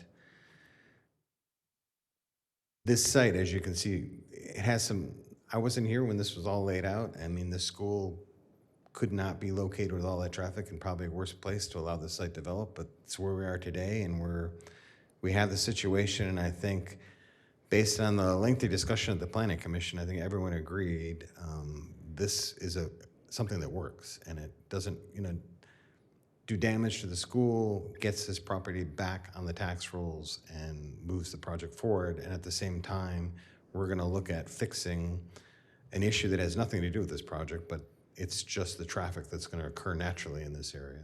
Right. That, to me, is the plus along Marystown Road. And Mayor and Council, I think to get the VA clinic here, they looked at a lot of different sites in a lot of different cities, is also a big win for the community, particularly to build a brand new state-of-the-art facility. Questions of staff? So, principal conditions, the ordinance traffic study was recently completed, which studied the 2 alternatives. Staff supports the access alternative 1, the right in, right out of Marystown, as a better option than access number 2. The results of the corridor traffic study will determine the appropriate cost share for the required improvements. So one of the requirements here is they're going to have to build, if we do the right in, right out, the developer will have to build that decel lane on the highway so that you can get off the highway and get into the right in, right out. So that's one of the conditions here. Again, revised access control along Marystown Road must be approved not only by Scott County, but by MnDOT. We're within their MnDOT zone of influence where the ramps are right now. So once we can get the county on board, we'll also be getting MnDOT on board. The other thing is to provide funds for construction of a future trail along the property frontage on Marystown Road. One of the big items as part of the corridor study is to have trails on both sides so that people actually could walk from the Hy-Vee down to this site, and then we'll have one on the other side of the street. The extension of sidewalks on Lusitano to the proposed Marystown Trail must be included in the estimate. An additional trail connection from the north end of the site should be included in the plans and future construction funds. So we'll get all connectivity through the site. That's it. And the developer's here to answer any questions. I have one question. The building materials that are listed, are those under the new policy that we have in place? Mayor and Council, yes. Okay. Other questions of staff? Other questions of staff? Councilor Lehman? What's the timeline for finding out if the right in and right out on 15 is going to be a yes or no? Mayor and Council, as part of this, hopefully someone will add it, we will then approach the county board to change the agreement that we currently have to allow this right in, right out. Mayor and council members, we plan on bringing an amendment to the agreement to this body on January 7th. And parallel to that, we'll be asking county staff to bring it to their county board for approval of that amendment as well. So the turn back, the original turn back agreement, we're going to ask them to amend it.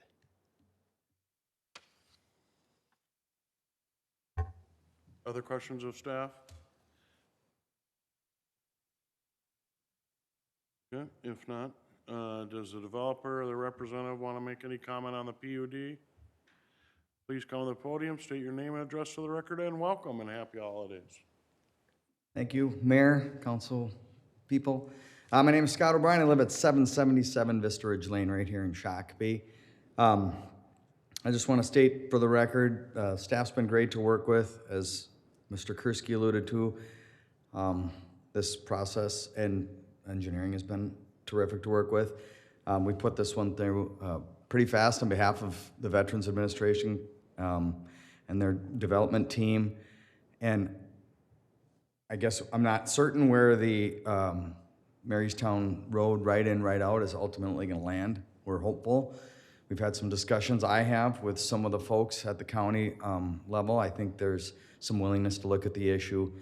And the one thing I would allude to is, I think once and if those roundabouts come in and you have that right in, right out, not only does that serve what we plan on doing there, but it alleviates traffic trouble or traffic problems for the school. Because now those parents have another option to get in and out of that school, right? Right now, they have one, right? Pretty much. Yeah. So we view it as a positive for the school district. I had a meeting with them last night, and they view it the same way. Different option, disbursement of traffic. Bingo. Right. Questions of the applicant? If not, thank you. Thank you. Great to see this proposal come forward. I think that a VA clinic would be great over here to see that development. The option one, you know, this, I really look at it again, and someone could say, well, it's going to cause us to build roundabouts. Well, we had this discussion a month or two ago that this Marystown Road, if you went from Jackson Township to on that road, has a pretty rural feel to it. Actually, until you cross the bridge and get over to VA and then, or over to Hy-Vee, and then you gotta kind of slow the brakes down. I think this area south of 169 is becoming more, will become very soon more urbanized. And roundabout can slow traffic down. The look and feel of it will be different. This right in and right out will add access. I view it as really no different than the Hy-Vee right in and right out, right? And now it is our road, except for we kind of have a condition in that agreement with the county that needs to be changed and go with that. But it's exciting to see this from the high school going west and north, to see that hunk develop. Counselor, did you have I'd like more to make comment? a motion. Nope. I have a comment. Yes. I appreciate the traffic study, you know, that the traffic in that area has been a concern of mine since I was on the planning commission, so, and it was always brought up. So I appreciate the fact that there's a recommendation to how to alleviate the traffic in the Jackson School area. And I know that I looked through my comprehensive plan that I just adopted, and it does conform to that comprehensive plan. So that's great. Thank you. Ready? I'd like Counselor to make a Contreras? motion. Huh? I'd like to make a motion. Well, let's have it. All right, ready? I'd like to make a motion to approve ordinance numbers 2019-018, and ordinance approved the planned unit development district number 2, Powers PUD, for the property located north of 17th Avenue, Casad 16, east of Marystown Road, Casad 15, and the west of Jackson Elementary School, and move its adoption. Second. Counselor Brennan. I have a motion and a second by Counselor Brennan. Thank you very much. Further discussion, Counselor Lehman. Just to be clear, we're moving on to lot 1, block 1 parcel Yep. at this time only. Yes. And we're recommending alternative 1 for the transportation piece. Yeah. Is that correct? So, approving the Mayor and Council, you're creating the PUD on the entire site, but the only part that's buildable will be Lot 1, Block 1. So the PUD will be in place for the other pieces, but they can't build anything until they come back to Planning Commission and you for a PUD amendment for those projects. Can't build on an outlot, and those are outlots. Correct. But we're seeking alternative one for the transportation piece. Need that stated in the motion? That's in the conditions of the resolution. Further discussion? Discussion, all in favor, say aye. Aye. Aye, those opposed, motion passes. Thank you very much. All right, moving ahead then to 11B3, final plat of Canterbury 10th edition. Michael, welcome back.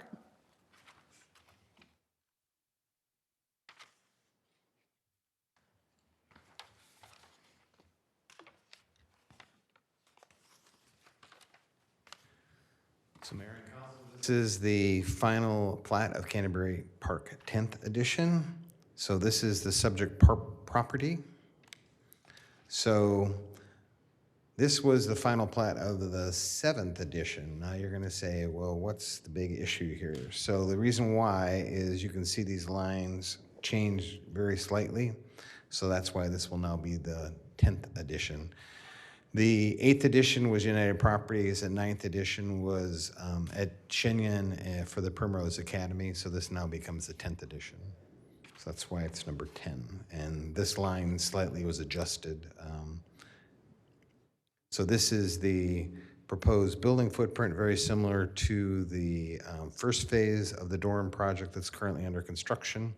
So our Doran Development Canterbury is proposing the second phase of Triple Crown Residences, a multifamily residential development located north of Eagle Creek Boulevard, Howard Trail, and south and west of Shenandoah. The preliminary plat established Lot 1 Canterbury 7th Park Edition for the first phase.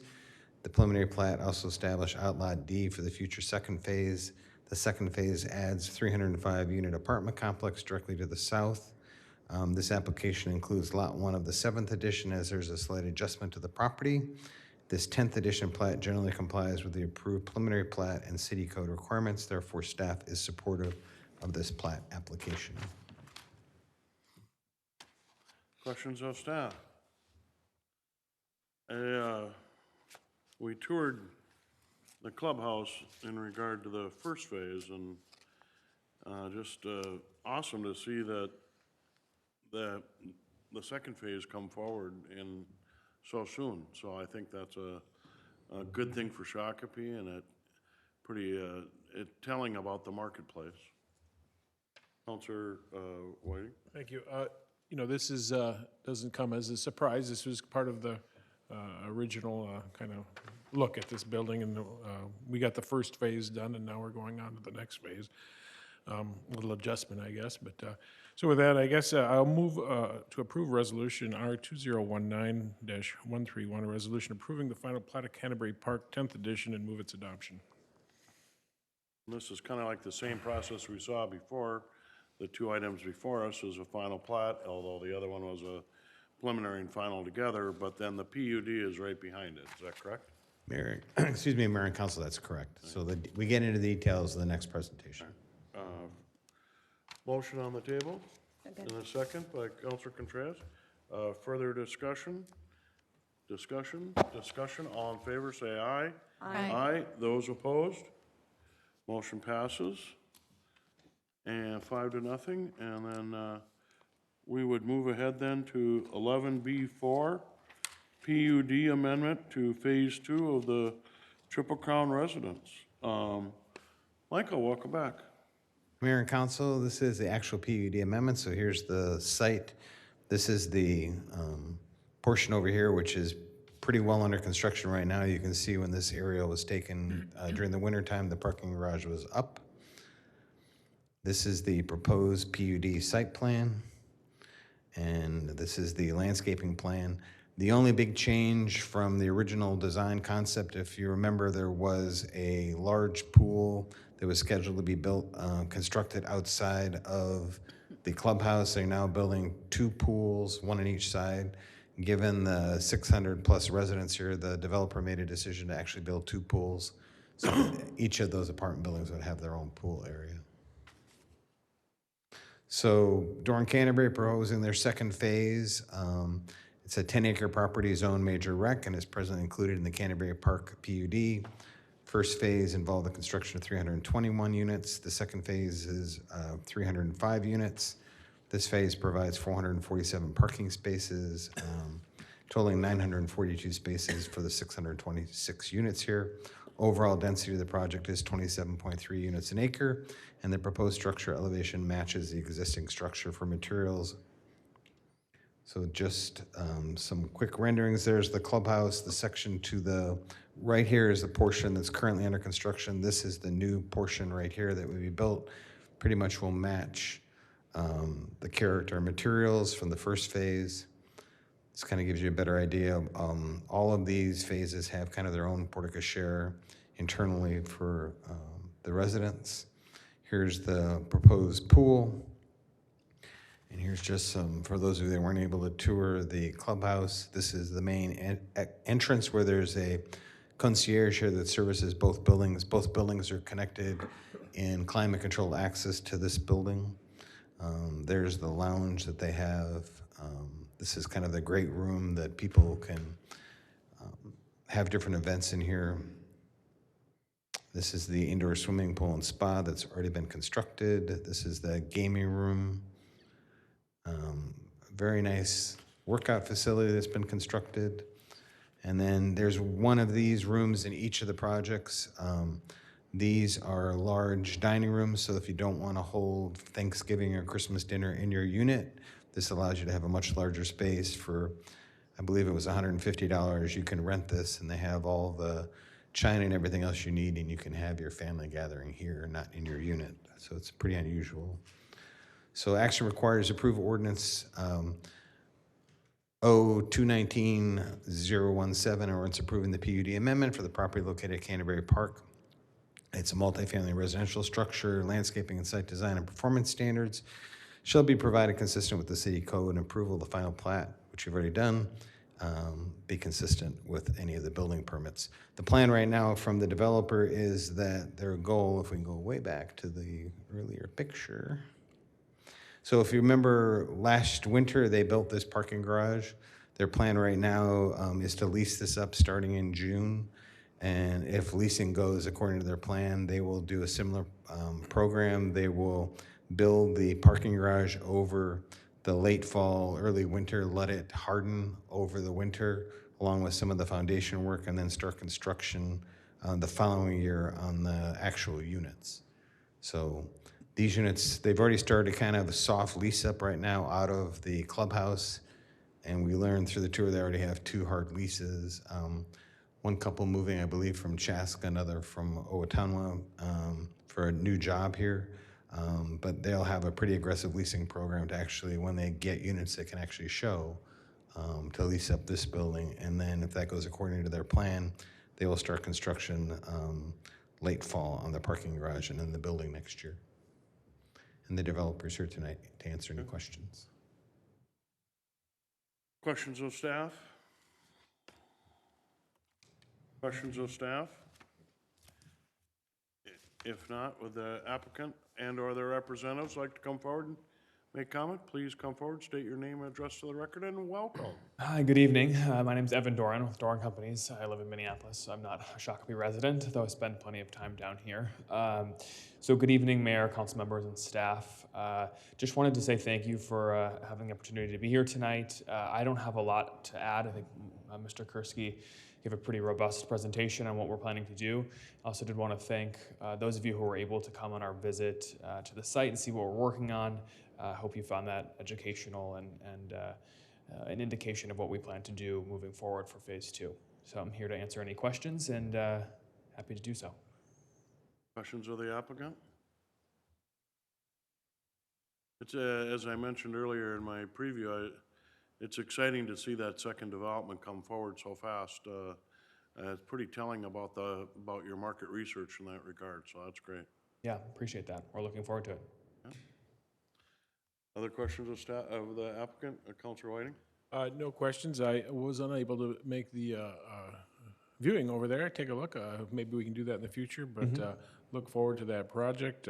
Sounds like it's off to a good start. And with that, I would make a motion to approve ordinance number 02019-017, an ordinance approving the PUD amendment for property located within the Canterbury Park PUD district at 830, 840, and 850 Shenandoah Drive. Second. I have a motion and a second by Counselor Contreras. Further discussion? Discussion? Discussion? All in favor, say aye. Aye. Aye. Those opposed? Aye. Motion passes 4-1. Thank you very much. Moving ahead to 11C1, Comprehensive Master Plan Review, Sanitation, Sewer, and Surface Water. Are we going to start with a video?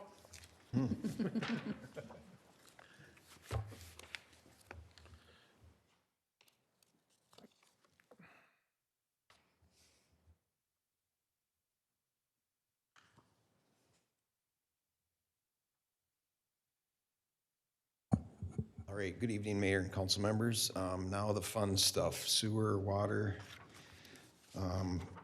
So what we're asking you to do tonight is to consider the final approval of the sanitary master plan and the stormwater master plan. These are standalone plans, but they are incorporated into Envision Shakopee. So just a little history on where we've been with these two specific plans that are part of Envision Shakopee. Back in February, we presented these to you. We had our two consultants come and present the plans. And at that point, we opened up those plans for official adjacent jurisdictional review. For 60 days, we've received a whole bunch of comments from the different watersheds for the stormwater management plan. And we received, for the sanitary sewer master plan, we received mostly Met Council Environmental Services comments. Other things that we have done, the City Council did adopt the 5-year capital improvement plan and then formally adopt it with the budget tonight.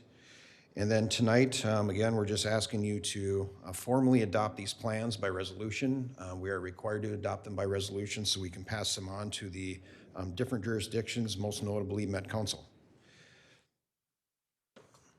So let's start with the surface water management plan. So it's a thick document. It's a technical document. So I just want to briefly talk about some of the highlights. First, what is this plan? The surface water management plan, again, it's a component of Envision Shakopee. It's in the appendix. And it generally indicates how the community, how the city protects the water resources in the city, both groundwater and surface water. It is the basis for our regulatory document that describes the policies that not only the city must follow, but developers must follow as well. And again, it is a plan that works in conjunction with our capital improvement plan, and it's a tool to really set our groundwork for to seek funding as well, grants, outside funding. So just a brief overview on what the stormwater jurisdictional authority is in the city. As far as watershed districts, there's 3 different ones in the city. It's unique. They're really jurisdictional organizations. They don't really follow the actual drainage patterns for the most part and uniquely. So on basically the north 2/3 of the city, we have the lower Minnesota River Watershed District. In the brown areas in the southeast corner of town, pretty small areas, that is actually the Prior Lake, Spring Lake Watershed District that is included in the city. That watershed district is substantially larger, but it's mostly Prior Lake in the township, and I think a portion of Savage is in there as well. But really just a small part in this community. And then another, the big southerly part, that's actually the Scott County, the Scott Watershed Management Organization. So they're the general 3 organizations of oversight. We have other oversight organizations such as the Board of Soil and Water Resources and the Scott County Conservation District. There's just multiple levels of jurisdictional authority on the water resources. Then I also wanted to point out these areas here that were in the study area, the potential annexation areas, they are also included in the two primary watersheds in the community. This map shows generally the multiple sub-watersheds, and these are the actual physical watersheds in the community. So you have the jurisdictional watersheds who have with the three watersheds, but these are how we categorize them as the physical actual watershed boundaries of where the actual drops of water flow downhill for the most part. So it's a substantial system that includes ponds, conduits, the stormwater piping, channels, streams, rivers, creeks, lakes, all the above. That's part of our whole system in the community that makes up these sub-watersheds. One notable point in our plan that's important to the state, the EPA, the MPCA, et cetera, are waters that have been identified as impaired. They have been identified as impaired. We have multiple water bodies, not necessarily in the community, but where that waters from the city actual drain to or through 8 different water bodies that are impaired, ranging from O'Dowd Lake to the Minnesota River. The PLOC, the Prior Lake Outlet Channel, that's actually impaired downstream from Deans Lake. So there's multiple impairments. So what does that mean? Multiple levels of impairments for different reasons, ranging from the aquatic life in those water bodies to phosphorus to turbidity in the Minnesota River to toxic chemicals such as mercury. They're different type of impairments that we jointly have to work with all the partners to fix those impairments. A lot of that is unfunded mandates, but they've been identified. They come up with they being the cities, the watershed districts, the MPCA, we come up with a collective plan to address those impairments. And typically we all have to work together through different projects to figure out how to cure some of these impairments. Not easy, some of them, they're really difficult. So we are working on different plans at different levels for all those different impairments as part of our plan. Also contained within our plan is we did a good evaluation citywide of what the issues in the community were as far as flooding and different other type of stormwater issues. So we have them identified for multiple purposes. We have just some trouble spots like catch basins, they clog up when it rains, or other areas of flooding that we need to go out and we monitor when we get those heavier rains to make sure we clear up those drainage basins. So that's kind of on the maintenance end. 2, the impaired body waters are also listed as issues. And then we have some other isolated flooding areas, erosion control, sediment issue areas. So we identify them on a map so we don't lose track of them, number 1, and so we can eventually work towards fixing them, number 2. Ultimately, Mr. Reynolds said we'd love to fix everything in this world right away tomorrow. He didn't quite say that, I guess I did, but it's not feasible to do necessarily. But there are some things that we can do to continually improve our system. So we have identified these issues, and we also have programmed, you'll see in our capital improvement plan, we've programmed probably about 10 plus of these different issues in our capital improvement plan to finally address some of these issues that we've identified. So just in summary, I would say that we've received comments from the different watershed organizations. We've incorporated those comments into our plan, and there wasn't anything substantial that I would need to inform the council of that will have substantial implications on the community as far as development. There were a couple things that I did want to bring up, and a couple of things that, based on the rules of the watersheds that we have to do, to align our plan with the watershed's plans. And a couple of the minor ones would be with the lower Minnesota River Watershed District, they've revised their rules and requirements with their plan as far as steep slopes. So steep slopes are important. A few years ago, we had when we had heavy rains in, what year was it, 2014-ish? We had a lot of erosion issues, maybe not so much in Shakopee, but in the rest of the county, there were washouts. We had a washout on Eagle Creek Boulevard, County Road 16, but Valley View Road. yep, the rest of the, I'd say the rest of the lower Minnesota River watershed areas, maybe most notably on the north side of the river, they had a lot of washouts and there are steep slopes, steep bluff areas. So so the watershed district is trying to address that. And what they did was they raised the standard a little bit, but how it applies, standard meaning a higher level of critique on the design when they impact the bluff. If you have a steep slope area and you're wanting to build a house in that steep slope area, I'm going to dumb it way down. The watershed said, they're not saying you cannot build in that steep slope. They basically, and what we had to adjust on our end, what we have to adjust is they want a higher level of critiquing of it. They want a verification design that it's been designed appropriately, et cetera, et cetera. So it's more, they want a higher level of verification is how we've addressed it with them in our plan. And then they also, again, on the lower Minnesota River Watershed District, they tweaked, I'll call it, they tweaked their verbiage in their floodplain ordinance, in their floodplain management rules versus what we have in our floodplain ordinance on the cities. So we manage the floodplain through the FEMA requirements. So our ordinance is in compliance.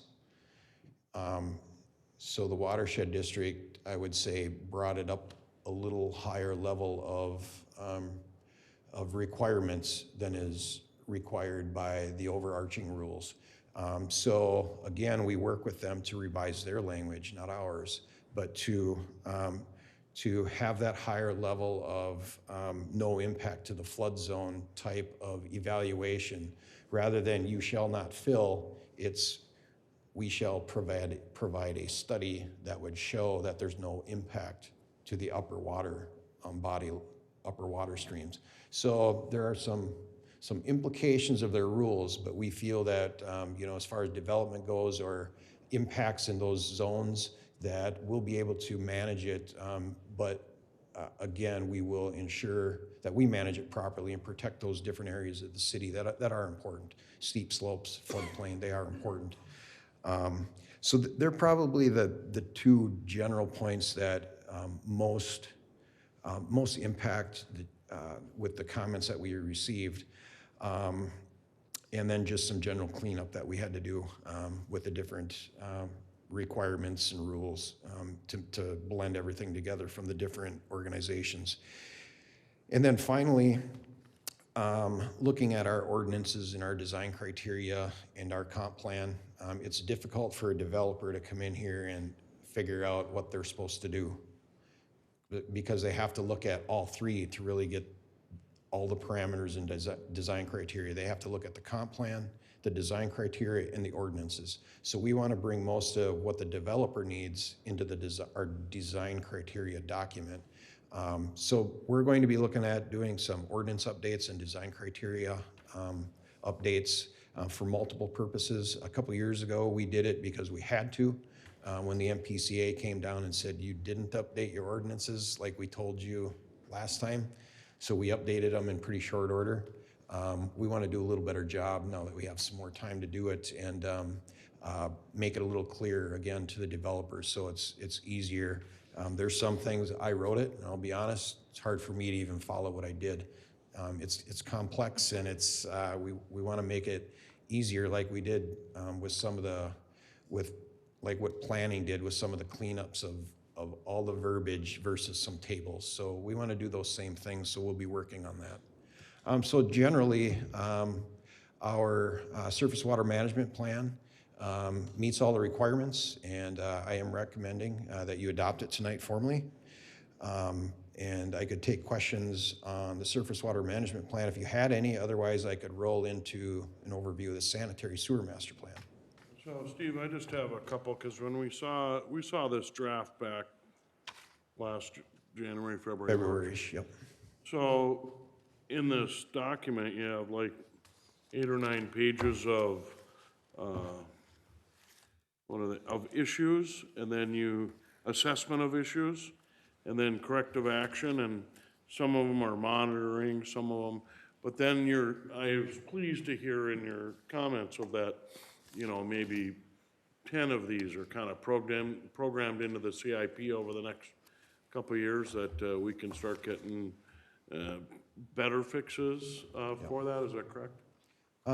Yes, Mayor and council members, and I'll give you an example. We have basically 2 feasibility studies that we're kicking off right now. In one of the feasibility studies, it concentrates more on flooding issues, some isolated flooding issues that we've had for years. And we spent a lot of time looking at them, and when people call, when the water comes up, we spend a lot of time going out there and talking about sandbagging, et cetera. Well, we finally need to do something about that, or not do something about it. So we have 6 trouble spot areas with flooding that we're gonna be bringing a feasibility study back to you to decide if we wanna go forward with a capital improvement project and actually do something about it, or is it indeed the homeowner's responsibility to do it? And then in another feasibility study, we're gonna be looking at some outlet issues that we have with some erosion issues. Another handful of issues that we've identified on these lists that we're proactively, we just signed professional services agreements to actually do these feasibility studies that may result in actual capital improvement plans. So, And some of this yes. is related to the movement of surface water, and then, from something that was infrastructure that was installed 30 or 40 years ago, right? That now we're seeing, unfortunately, more common 50 and 100-year floods, and overwhelming that smaller infrastructure that's been in place, and just because of development and et cetera, that it's just more flowage, right? All the above, yep. Other questions, at least on the surface water plan? If not, thanks, move All forward. right, see, I knew this was fun stuff. All right, now we're gonna talk The video about, comes in? now we're gonna talk about sewage, so it gets better here, right? All right, so stepping back, where were we with the sanitary sewer master plan? Again, it's a component of Envision Shakopee. The sanitary sewer master plan is a standalone plan, though. It serves as a very good inventory of our existing sanitary sewer system. And it is, most prominent part of this, it's a guide to extend our future sanitary improvements, most notably into developing areas, annexation areas, both long-term and short-term. Let's see, and on the regulatory end of it, it demonstrates compliance with the Metropolitan Council Environmental Services requirements. Again, most of you know that all of our sewer goes into the Met Council's system. So we have pretty stringent development guidelines as far as densities and volumes of sewer going into their treatment plant. That's a lot to do with the densities that are allocated to communities is with their sewer treatment plants. So we are allocated so much sewage, and we have a pretty good plan that is meshed with Met Council's. And then it's also a plan that helps us budget. So where are we headed with sewer flow projections in the community? Over the past 10 years, we fluctuated a little bit for numerous reasons, but we put about 3.3 million gallons million gallons per day into their system. And that is projected to increase, as you can see, over the next 20 years, quite substantially. Most of that is a result of expansion and development. I indicated that it's fluctuated over the past, 5-10 years. So in that period, we've had a slowdown in development. and now it's picking back up. But we also had a substantial improvement in fixtures that talk about water conservation. That was substantial. So while we had more developing occurring some years, we actually saw a decline in sewer flow because of the fixture improvements that we were seeing. So it has made a difference. Conservation pays. Yep.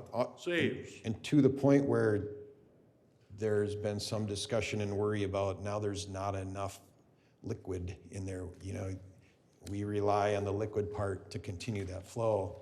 So we can't have perfect conservation, otherwise it's not going to flow to the Met Council Environmental Services. So there's a balance there, right? Got to have water in there to get it to flow.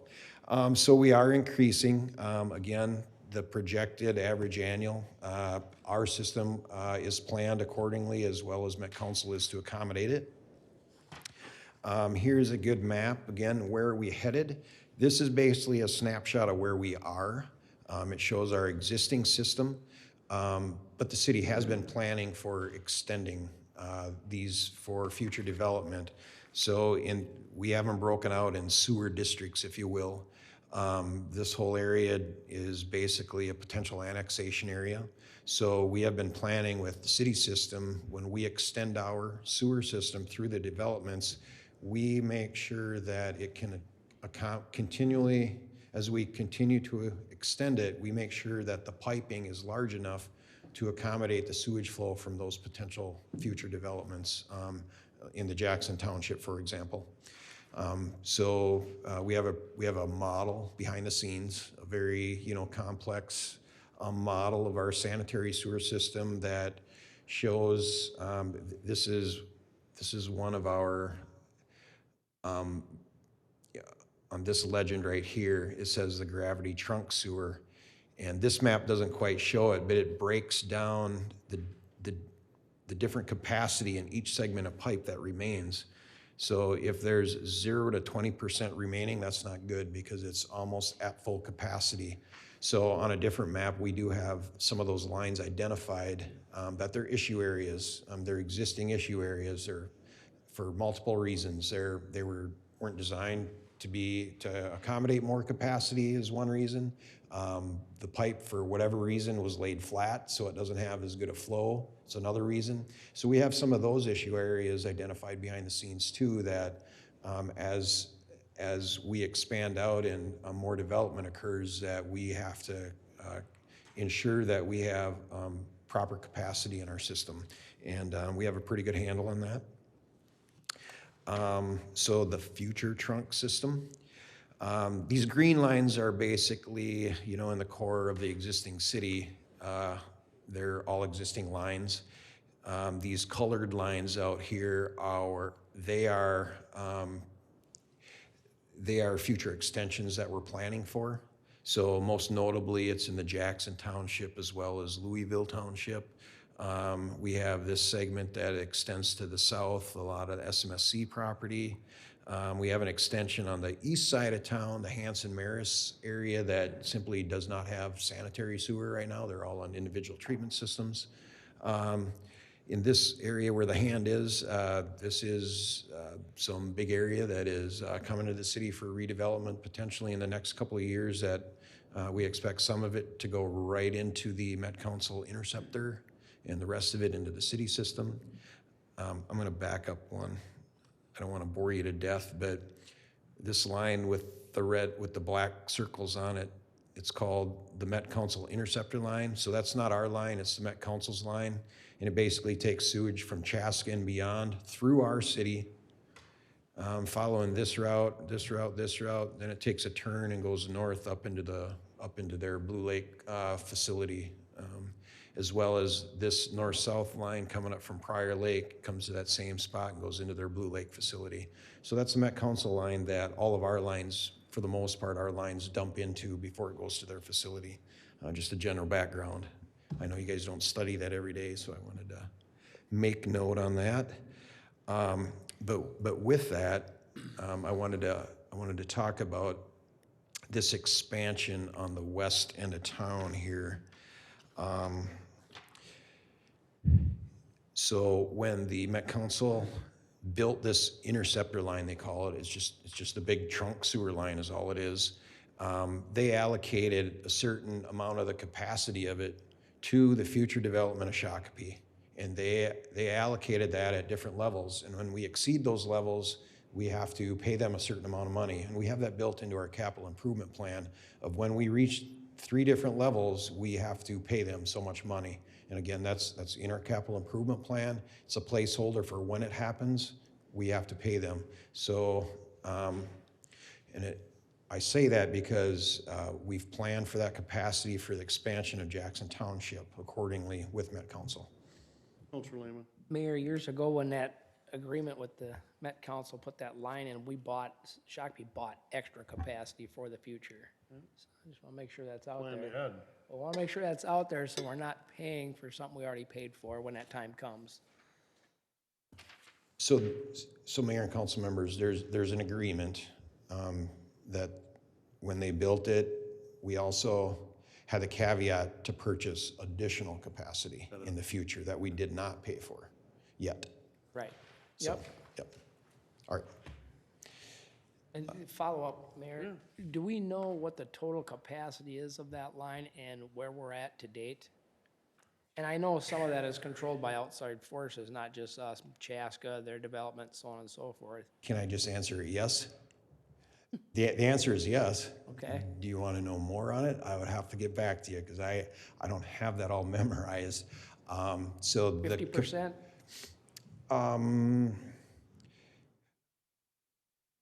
I would say they're not at 50% yet. Okay. They're right there. But that's not just for Shakopee though. That's and beyond. And then to the capacity end of it, so in the memo that I wrote you, there was a little hiccup, I would call it. When we first started our plan here, and that's what this note right here says, is there was a hiccup when we first started the plan with Met Council. So the long-standing plan was there was gonna be a future sewage treatment plant somewhere in western Scott County. That's been long-standing. It was in our previous plan. So we went into this plan assuming that. We sat down with Met Council staff and they indicated to us that if they were standing here, they'll tell you a different story. But they indicated to us that we're no longer going to be building that within the time frame, and we're going to be looking at expanding our Blue Lake facility for total capacity of everything that Shakopee will need, including the annexed area. So we marched forward with that in mind, that there will not be a Western Scott County treatment facility. We get done with our plan and they tell us, no, we are planning, continue to plan for that Western Scott County facility. So at first I thought the sky was falling, but then because we had designed our system without that in context. But then we got looking at a couple different alternates that we looked at, and actually because of some alternates that we already had built in our plan based on the timing of development and who would develop first, that we actually had a couple scenarios that, well, if X develops first, we'll send the Louisville water straight to the east and up, and then this sewer will flow north. And then we looked at another, well, if it develops here first and we have to extend it, then we'll send it north. So by default, we had a couple scenarios in here that we can use as if there was a water treatment plant in this yellow southwest Louisville district that would flow to a water treatment plant. So even though we didn't model it, just by fact of our default of the alternatives that we looked at, we have a plan that accommodates a water treatment, by luck, a water treatment facility in that area. So we didn't have to regroup and redo our modeling and our whole plan. I made some notes in it that based on that conversation. So I archived these notes in our actual document that Met Council is planning for a water treatment plant in western Scott County. So long story, but that's the short end of it, is they are planning on doing that, so we're going to plan accordingly as well. But the way I read, this discussion about that, and I followed along with you and agree, but I gather from a majority of our future growth in the west area here, Jackson Township, that most of that, if not all of it, will still be serviced by Blue Lake. Is that correct? Yep. So that any new facility down to the south, Louisville area, is really in the end not gonna take a lot of Shakopee stuff, right? Correct. It's for any other area down there and that. Yeah. And also, when we toured the Blue Lake facility here this summer, they did say that they're planning a big expansion. Is that still correct? So they're kind of doing both, rather than, well, no, we don't want to expand because we're going to build the new plant eventually in 2050. But now they're kind of, okay. That is what they said, Mayor, Yeah. so. Okay. Yep. Counselor Whiting? I know you mentioned that the interceptor collects from Chaska. I've heard that it goes even quite farther out to Mound, and so that also would have to include all of their future development too and capacity. So it's a right. growing system, and it can even go farther than that. Maybe. No, those guys in Mound sending it all the way down to us. I don't get that. Yeah, gee, what? Okay, thank you, yeah. continue.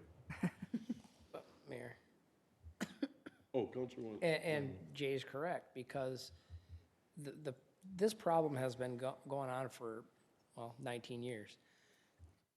The Met Council back then were planning on a future site in the township. The problem that they have is they can't pinpoint a time of when it's gonna be needed. It's really hard to plan it. And you know, everybody's making plans for using the existing service, Blue Lake, but they know that as soon as the capacity is, 80%, they're gonna have to say, okay, here's our timeline to do this out here now. We'll tighten it up. And now it screws everybody's plans up. So, they can't plan it, and it's not their fault that they can't plan it. They don't know what the markets are gonna do, how long it's gonna take to put that capacity in there and use it up. So, They're putting a marker out there now. right, but you just don't know. Right. Yep, So so 2 points. I think it's smart to have two different plans. That's a good idea. The ship will sail on our end of it, though, and here's why. Just an example is if you look at the map that I'm pointing here, this WLJ area, Western Louisville Jackson area, if we extend our trunk system and it doesn't accommodate this area, it doesn't accommodate it.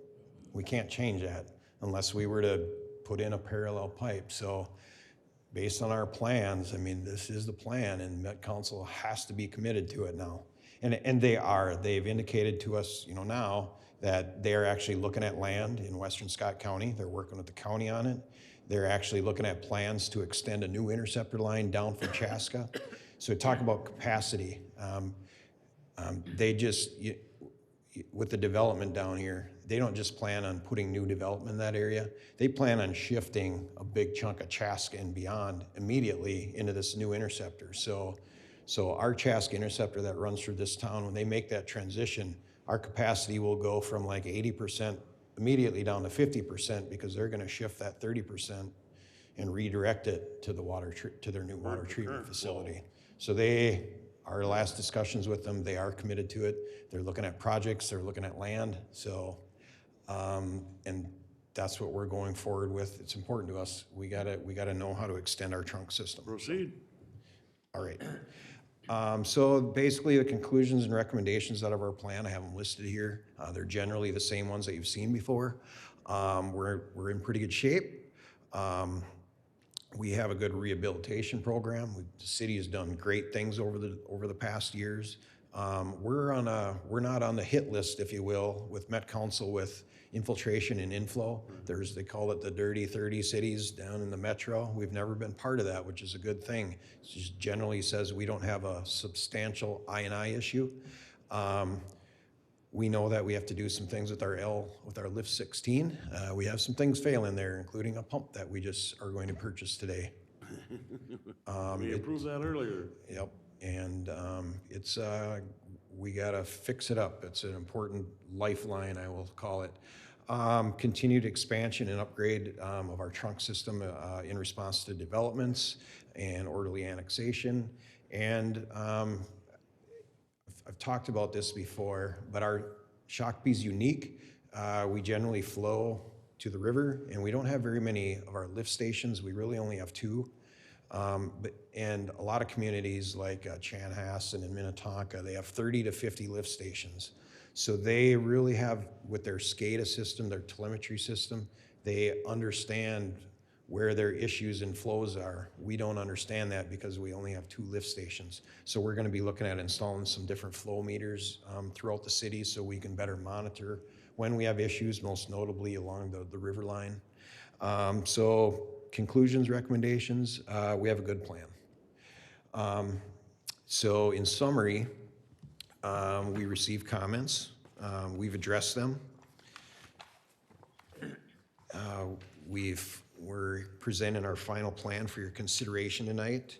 We've changed our plan at the final hour here to include the Western Scott County Treatment Facility. And similar to the stormwater, surface water plan, we'll be looking at ordinance updates that are required, design criteria updates, and we'll use this plan. This isn't a plan that we sit on the shelf. We use this every day for CIP project development and for guidance on developments. So with that, I think I will recommend, if there's not any other questions, I recommend approval of the resolution adopting both plans. So thank you. Further questions of Steve? Councilor Lehman? At one point, we did have substantial water infiltration in the riverfront pipe, but we spent millions of dollars replacing that pipe and creating a watertight pipe, so we were told back then, or almost watertight. Are you saying that there's an issue with that, or are we looking to see where our I&I is? Not to put you on the spot, do you remember when you made those repairs? Time flies, right? Well, it wasn't, So I would, 20 years. yeah, so I would say it was watertight. It's not watertight anymore. So, and that was one of my big concerns. I've made that known that things change over time. I think it was a really good watertight system that was put in place, but things change and they erode. So when we were finally, when the river water receded, we were finally able to get in and do some investigation, and we found 2 manholes that had, even though we're not on the I&I list, we had substantial inflow at the bottom of the manhole coming right in through the pipe wall. Substantial, and we knew that without even looking at it, because when it rains and the river goes up, our lift station runs more. Right. Not because the community's using more sewage, because we know water's coming in from other places that it shouldn't. So we have to keep a real close eye on that river line. Actually, it's funny, we talk about the riverfront and envision Shakopee, and when we had the bonding people down for talking about riverbank stabilization, actually, you spoke about how important it is to actually protect the infrastructure that we have there. Yep. And try to stabilize it more for the long term, and I think that's a important part. I did read this and noted that the I&I in our community, it actually was confirmed by the guy at the Blue Lake as well, that Shakopee has a very low I&I, but constant monitoring and maintenance is an ongoing thing. And 2 quick points, I don't want to leave you hanging. We found an issue and we didn't do anything about it. We actually did something about it. There's an in situ type of repair where we go drill holes and inject grout into that area, and then it solidifies and reseals those manholes. So we've already done that, but we have to continue to watch it. And then on a side note, we had a group of high school students that came in, and their project was I&I. So they came and presented to us a couple different times and came up with a product that would seal manholes on the surface to help minimize the water that goes in through just right on the surface on the manhole lids. by putting a rubber gasket underneath the manhole. They came and presented that to us, and I don't know if they're gonna market it yet, but make some money on it, but it was good working with them on that. So that was part of whatever program they have with their teacher at school there. So even at that level, they identified, they went and toured the Blue Water Treatment Plant and saw that I&I is an issue. You don't wanna waste money treating clean water, so. Other questions? Counselor Brennan? I don't have a question. But I don't have a question, but I would like to make a motion Okay. to approve resolution number R 2019-135, adopting the sanitary master plan and surface water management plan. I have a motion Second. and a second by Counselor Contreras. Discussion.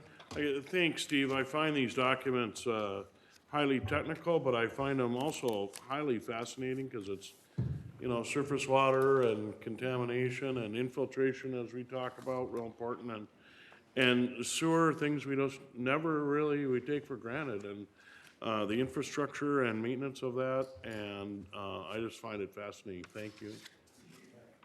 But the videos are always nice, right? Yeah, well, we were trying to get after 9:30, the kids are gone to bed, then we can show the video. Further discussion? Discussion, all in favor, say aye. Aye. Those opposed? Motion passes, plans accepted. Moving ahead, 12A, the city bill list is in front of us for our review. And 12B, liaison administration reports, Council Brennan. Well, I'm going to start with not a liaison report, but I had heard that Lori Hogan from the Planning Commission has resigned for personal reasons, and I really want to thank her for the work that she did for the city. She was really well-organized, a smart woman on the Planning Commission, and she was a good mentor to me, so I think she's really going to be missed on the Planning Commission. I didn't hear the name, I'm sorry. Lori Hogan. Oh, really? Yeah. Oh, that's too bad. Yep. So I just wanted to mention that first. Let's see, on the liaison report, I went to the Scale Executive meeting, and we took a look at the data and research analyst that was hired at the beginning of the year. And she gave an update on what she's been doing. So she takes a look at, or she has been taking a look at the a couple of things. She's been taking a look at the workload and staffing study for agencies in Scott County, and also the evaluation and prevalence and impact of untreated mental and chemical health issues on law enforcement in the jail. So we also took a look at or discussed the 2020 legislative priorities that we want to bring forth for next year. And then the following Friday, we presented that to the general scale community. And Representative Tapke and Senator Pratt were there to provide insight and guidance on the draft. And unfortunately, I seem to have, here, I got them. So the four main ones are pay for safe roads, and providing responsible government, which refers to Metropolitan Council, and making sure that members are locally elected officials in conformance with recommendations. And then increase in affordable housing, data privacy sharing, and then we went through the bonding requests that we have. And after that meeting, we had the regional training facility meeting, and that's held quarterly. And I asked Mr. Reynolds to forward the agenda to you, because there's a lot of usage data in that I really don't want to discuss right now. But I want to talk about the two things that came up that were kind of important. One is a recalculation of the fees that New Prague has been paying, because there was the fees that they were basing their fees on, the households, only was counting Scott County and not LeSueur County. So in 2022, we're going to be correcting that so that they're paying a higher fee for the usage of the RTF. And also, we had a discussion on using the facility for a shelter. And there was a long discussion on it. And I want to read the motion. There's some information that was put out today that was incorrect. So I actually want to read the motion that we approved. There is a motion not to pursue state bonding funding for the facility at this time. Once Scale completes a more comprehensive plan on homeless and housing moving forward, and if the facility is recommended as a solution for that plan, at that time, this facility could be considered as part of the solution. So the RTF is not out of the picture? It's not More out of the study? picture, the door is not closed on it, so we're just asking that there's a better understanding of what homelessness is in Scott County and what the needs are, before we say that this is something that we need to do. All right. Councilor Lehman? On the training facility member funding, is there any changes to Shakopee's participation? There will be a slight change, but we're a growing community and it's based on the household, so I don't know at this point what it is. The figures will be figured, or the amounts will be figured out at the end of next year. But definitely New Prague's is going up. Okay. And I assume all the households that change and all the members will change accordingly. Okay. Okay, let's see. I went to the SmartLink and City of Shakopee presentation that was held here at City Hall. It was hosted, it was a community meeting for the seniors and for the disabled in Shakopee to talk about the need for SmartLink and busing in Shakopee. I also attended the Jolly Jubilee at the Senior Center, and then entertainment was provided by the Shakopee Senior High Choir, and there was a turkey dinner. And I really want to thank the sponsors that came in and helped with that. They were All Saints Senior Living, Ballard Sunder Funeral Home, and the Benedictine Health Services. It was really fun. I think there had to be over 60 people that were there. Well, 118 people. It was really fun. And I met with Kirby Templin yesterday to talk about the stormwater.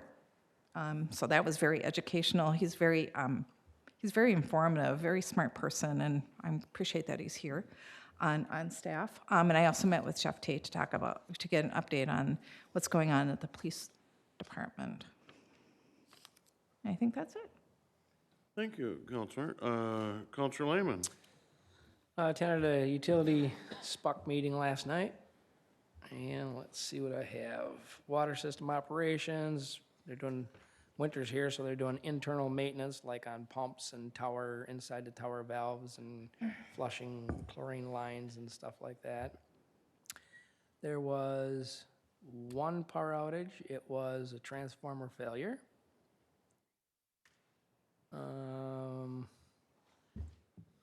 They are doing tree trimming right now. I guess it's easier when there's no leaves on the tree. You get at the branches, pull wrap, and replacing some poles. Apparently there's, I don't know if they were defective or wore out or what, but Taco Bell is ready for their contractors to hook up whenever they like. They did accept the proposal for their website development. About time. Be nice to see an updated website for the utility. Kind of looking forward to that. I know many people are. And they did pass multiple resolutions for various fees. One was,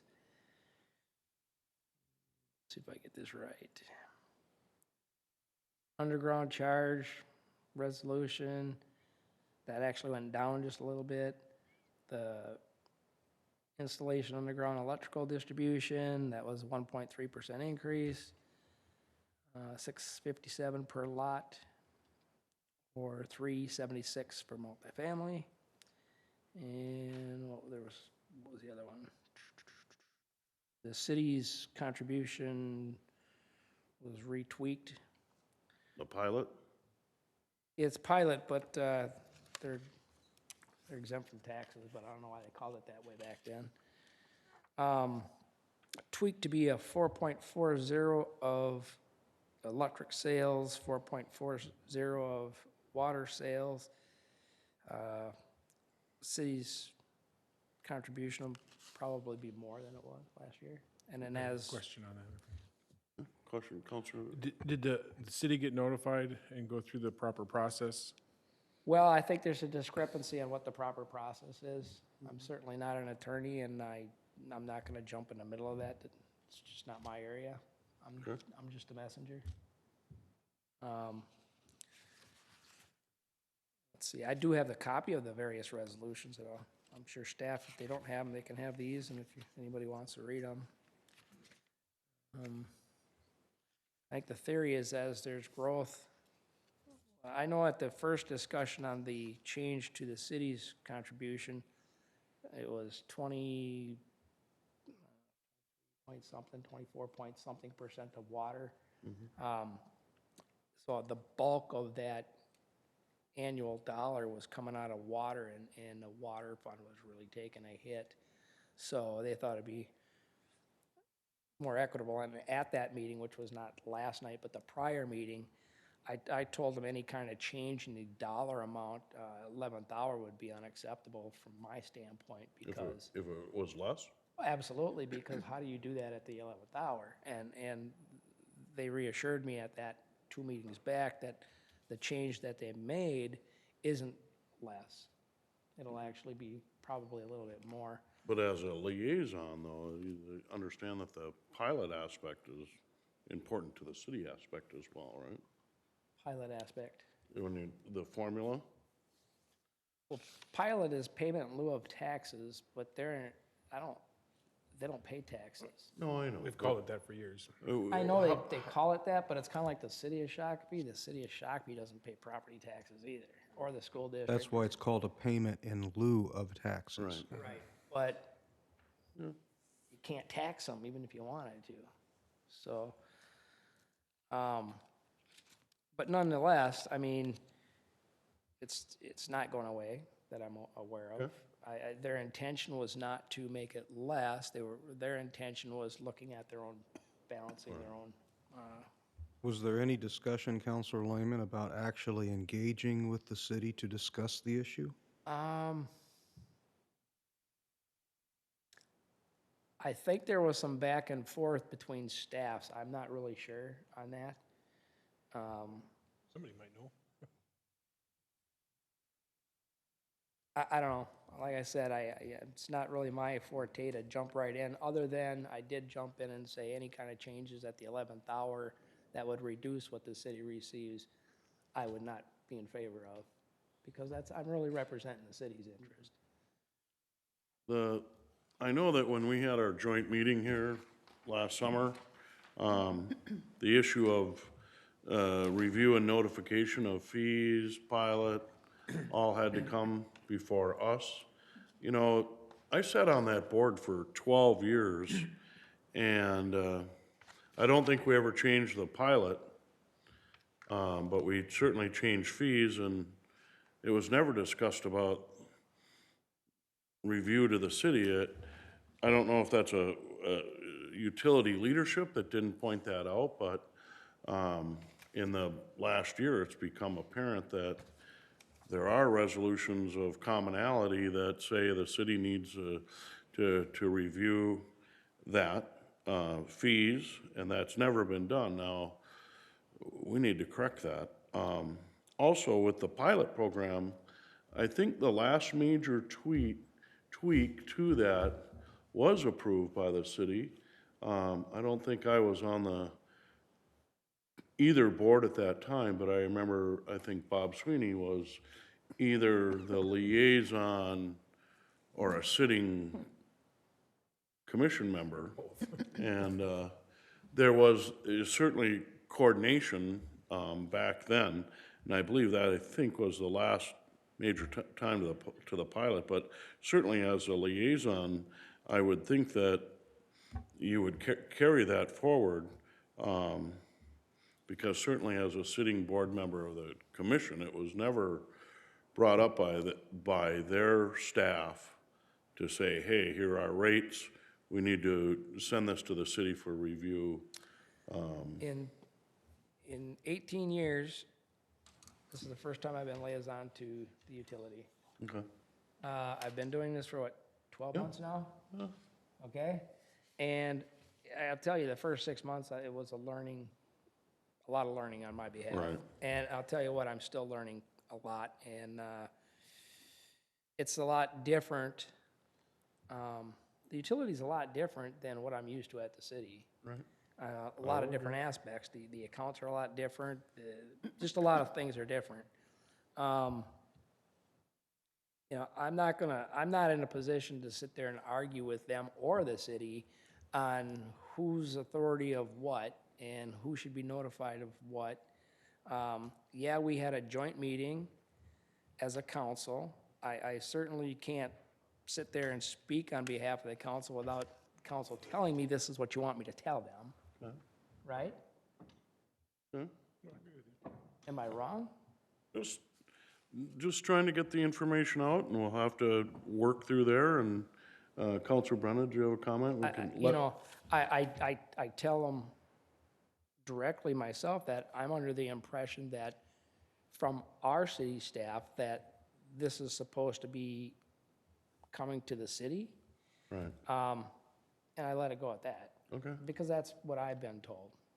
I think it's common sense that when you're a liaison, you're always protecting the city and always representing the city. Okay? And that has to happen. Tell me what I did wrong. You need to, when you're representing and going to the meetings, you need to represent the city and not state that you have a personal opinion or you have any. Tell me what I did wrong. You're not representing the city. How am I not representing the city? You're allowing it to go and not stopping it and saying that we need, I think, Wait a really minute. highly recommend that you're talking to the city on this. And Wait. at that point, you're right, they have their own decisions to make. There's emails that have the city in contact with the utility staff saying these same things. So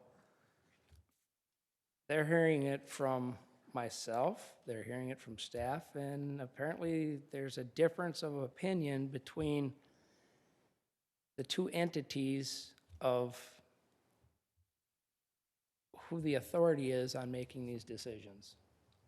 Okay? If you want to sit here and tell me that you're the ultimate authority and you decided the city's going to set SPUC rates, you can do that. I don't know if that's going to stand up in court. I'm not a lawyer, okay?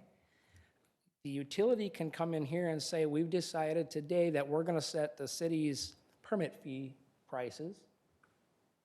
I'm not sure they have that authority. That would be a good question for Mr. Thompson and his department. You're asking me to become the city's attorney, and that's not my role. City liaison. My role is not to tell them what the laws are. My role is to say what the city's position is. I made it pretty clear at the 11th hour when I found out they were changing some of these things that I certainly wouldn't be in favor of any of our revenue being lowered at the 11th hour. That's certainly not in the best interest of the city. So I did stand up for the city. As far as how they, the commission and their staff and their people decide their authority, that is really their call, not yours or mine. Well, we are having our city attorney look into those past ordinances, and we can have him comment. I don't know if, I'm not prepared tonight, but that's fine. Do you have more on your liaison report? Water use is way down. Huh? Water use is way down. Okay. No sprinkling going on. Thank you very much for that liaison report and discussion. My report, I took a tour of Dorn Clubhouse on 12/4, and that's a pretty spectacular building. didn't get to tour any of the apartments, they're not done, but I think we're pretty fortunate to have that in our community. On 12/9, had a great meeting with Nate Reinhardt, sat down with him and went over the company books and outlook. Also met with Fred Corrigan, Prior Lake, Spring Lake Watershed District. He is moving out of our community, and so we're going to be looking for a candidate to be on that board. It's defined by a very small part of Shakopee, kind of east of Canterbury Road in the southern area there. On 12/1, met with Beacon Interfaith, and they're trying to bring a supportive housing to our community, so interesting conversation there. Over the weekend, went to a beautiful choir program by Angelica's Church, and I was pretty impressed with that organization. A couple things to look forward to coming up at the community center. The Shakopee High School alumni hockey game is on December 20th, I think 5 to 7, and then the game starts at 7. Also, the new year is right around the corner, January 11th. Our fitness sampler at the community center, so look forward to that. And that is my report. Councilor Whiting? Thank you, Mayor Mars. On the 4th, we had the MVTA meeting, did a lot of our annual resolutions for moving people along and getting those annual things done. On the 6th, we had here in town the Holiday Fest. Had the honor of driving for the Shakopee Lions in their parade float, and I think there was a few candies thrown about, and had a good time, and that was a good time, and that's about all I had. Councilor, thank you. Councilor Contreras? Really quick, the Shakopee School Board made a decision on the middle school attendance areas for the 2020-21 school year. The district administration recommended scenario 106, and the school board approved that recommendation. Also, Director of Finance Jeff Price presented the proposed final 2019 payable 2020 levy. For more information, you can go to the website at shakopee.12k.mnus. And finally, also, on October 14, 2019, the school board began the process to fill vacancy for Reggie Bowerman, who is resigning effective December 31st, 2019. And last night, the 3 finalists were interviewed, and they're being asked that if you were able to see that the meeting, if you were able to see the meeting, and if you had any input on which finalist seems to best fit the position, to please get a hold of someone from the school board. And that's it. Thank you. You're very welcome. All right. Mr. Reynolds, our administration report. Thank you, Mr. Mayor. Recently, the Humphrey School of Public Affairs gave out 18 awards in the state of Minnesota for innovation. 4 of those awards went to cities. 2 of those awards, Shakopee was represented in. Monopoly. It's quite amazing when you look at those numbers and see that. It was sponsored by the Bush Foundation, the Association of Minnesota Counties, the League of Minnesota Cities, the Minnesota Association of Townships, and the Minnesota School Boards Association, all organizations which had pieces of that. And Shakopee had 2 of those. One was for the cities of Shakopee, Burnsville, Apple Valley, Farmington, Northfield, on a multi-city collaboration automating the election judge hiring and training process with our staff, including our city clerk, Lori, was vital to that, and Shakopee was recognized as part of that coalition. And then Michael Kursky and his department, in cooperation with the Shakopee, Metawakan, and Sioux community on the Shakopee Cultural Corridor. That's just amazing when you think about it, frankly, and I think it just goes to show, hopefully, this community and this area, the quality of the staff that you have in place at this point, at this time. Pretty remarkable across the board.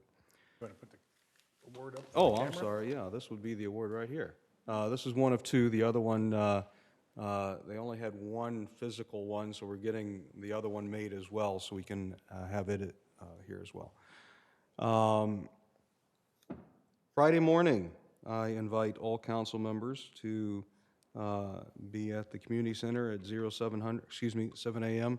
to take part in our employee breakfast. The department heads will be the ones that will be in the process of making that from 6 a.m. on, and it's always a great time, and we will also be presenting at that time the Manager of the Year Award and the Employee of the Year Award, so I'm looking forward to that. I do want to just comment very briefly on the SPUC issue, because I think it's important that when we have city ordinances that specifically apply to certain situations, that it's important that the public understand that. So City Code 32.22G states as follows: the commission shall have the power, meaning SPUC, comma, after informing council, comma, to fix rates and adopt reasonable rules and regulations for utility service. It also states at section 32.22H, the commission shall have the power to enter into agreements with the council for payments to the city in lieu of taxes, transfers for surplus utility funds to the general fund, and also agreements on other subjects. Historically, the pilot agreement has always been an agreement between the city of Shakopee and the utility. The last time it was adjusted was in 2001, and it was adjusted per agreement between the two entities. Mr. Thompson is in the process of reviewing this information as we speak. It's important to understand the public utility has the power it has because council has granted that power to it. Their ordinances have specifically stated that they do not have the power to do everything. And it is imperative that Shakopee Public Utilities start communicating and working with the city on these issues. And that's all I have, Mr. Mayor. Well said. Mr. Reynolds, thank you very much for that update. It's funny, we were talking about these 2 awards out of the 4, and I'm looking back at our mission and our values, or vision, and the values, best for the community, innovation, and integrity. And I think that the collaboration with the city clerks on elections, the Envision Shakopee Cultural Trail, Parks and Rec master plan, I think we nailed it here with our values moving forward that actually reflect some of the past things that we've done. And so a couple of nice awards. Congratulations to our community and city staff for their hard work on this. Thank you very much. Congratulations. Any other business before this board? Councilor Lehman. Mr. Mayor, I guess I'm taken back a little bit by Councilor Brennan's decorum. December 5th, this council received an email from Mr. Reynolds explaining all these different ordinances and policies of why he believes SPUC had to go through the city. In that email that we all received, it said I was not to share that with the utility. Did you read that email? I'm sitting here being chastised for not sharing this information when you're fully aware of an email that you saw that told me not to share this information. So I would appreciate your decorum improvement. Thank you for that. Second item, Merry Christmas, season's greetings, and Happy New Year to staff, residents of Shakopee, and the businesses. Very good. Any other business? And before we adjourn as well, happy holidays and Merry Christmas to all.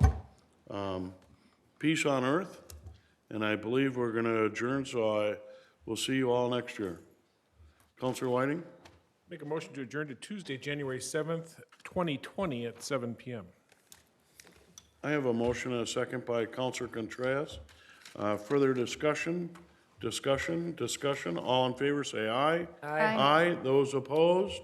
Motion carries. We are adjourned at 10:05.